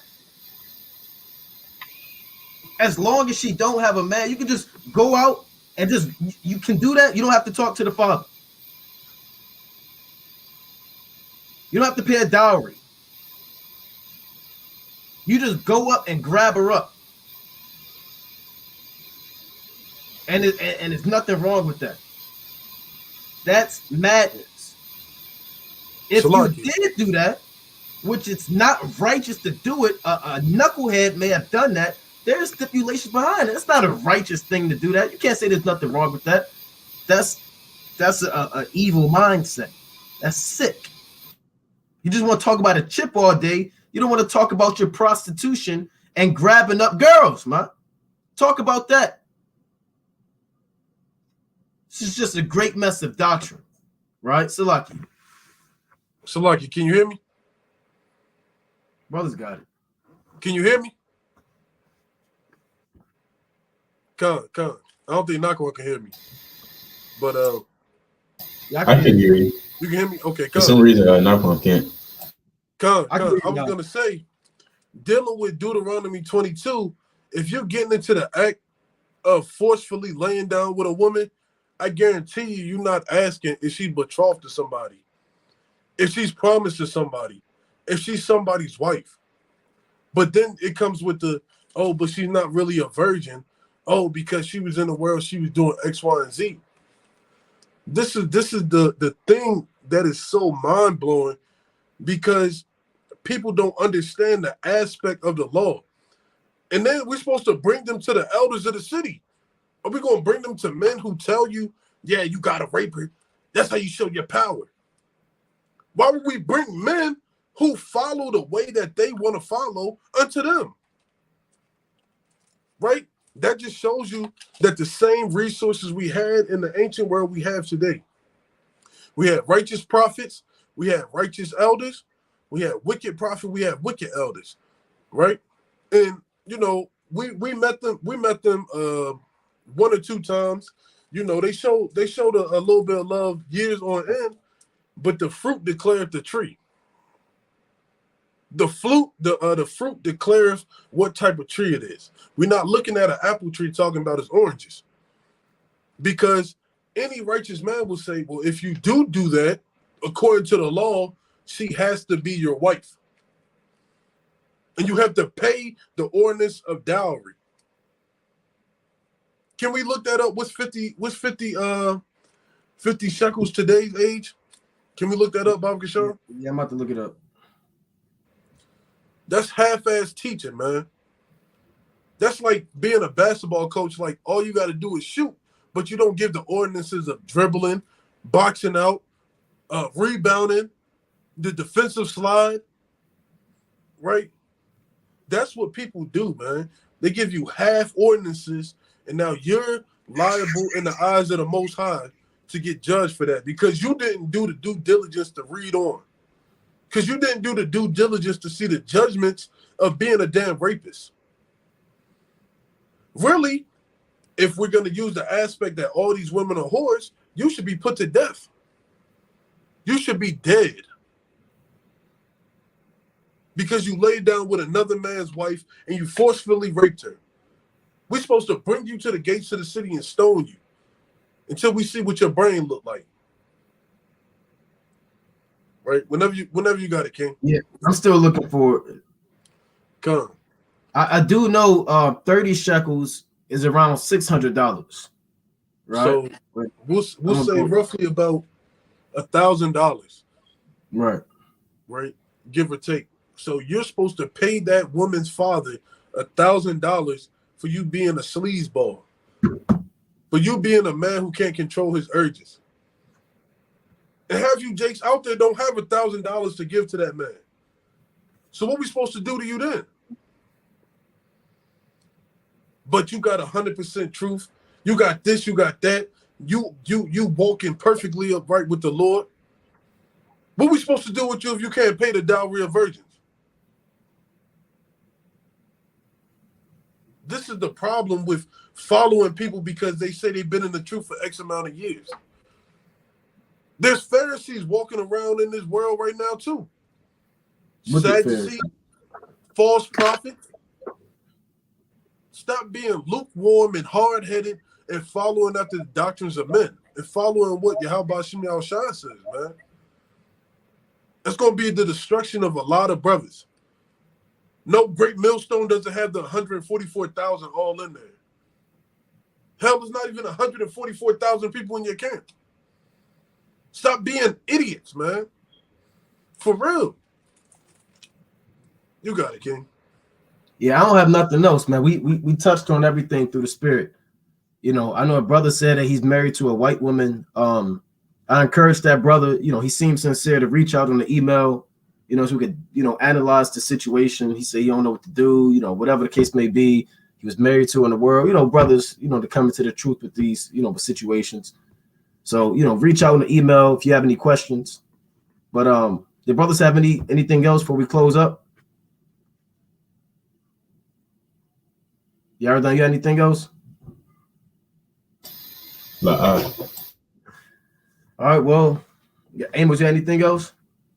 Okay, all praise to the Most High. Mighty lesson. You know, Lord willing, brothers can repent. You know, and we have no problem praying for brothers, man. Right? We have no problem praying for brothers that they get their mind right, man, and stop dealing with prostitutes and saying it's nothing, and teaching that there's nothing wrong with grabbing up somebody by force as long as you don't have a husband, right? You know, and just committing all types of lewdness, man. And you know, no problem praying with brothers, and we encourage brothers to pray for us as well as we pray for those brothers. You know, and you know, Lord willing, the Most High has mercy on us, and the Lord willing, brothers come out of this carnal mindset, and we don't have to keep doing videos like this, man, and just getting on you, man, saying it's not about the precepts, and just, you know, prostitutes are the cleanest women, you know, and just all types of folly, man, just all types of folly. It's somebody said it's long overdue, and you know, if brothers don't have anything else, we're going to close up, giving all honor and glory to Yahweh. If you have any questions, we'll open up the email tonight. We won't do the Q&A, you know, open up the email, and you know, reach out, and we'll go from there, Lord willing, through the spirit and power of Yahweh. But with that, Brother Naquan. Shalom, Brother Amos. Brother Yardan. Shalom.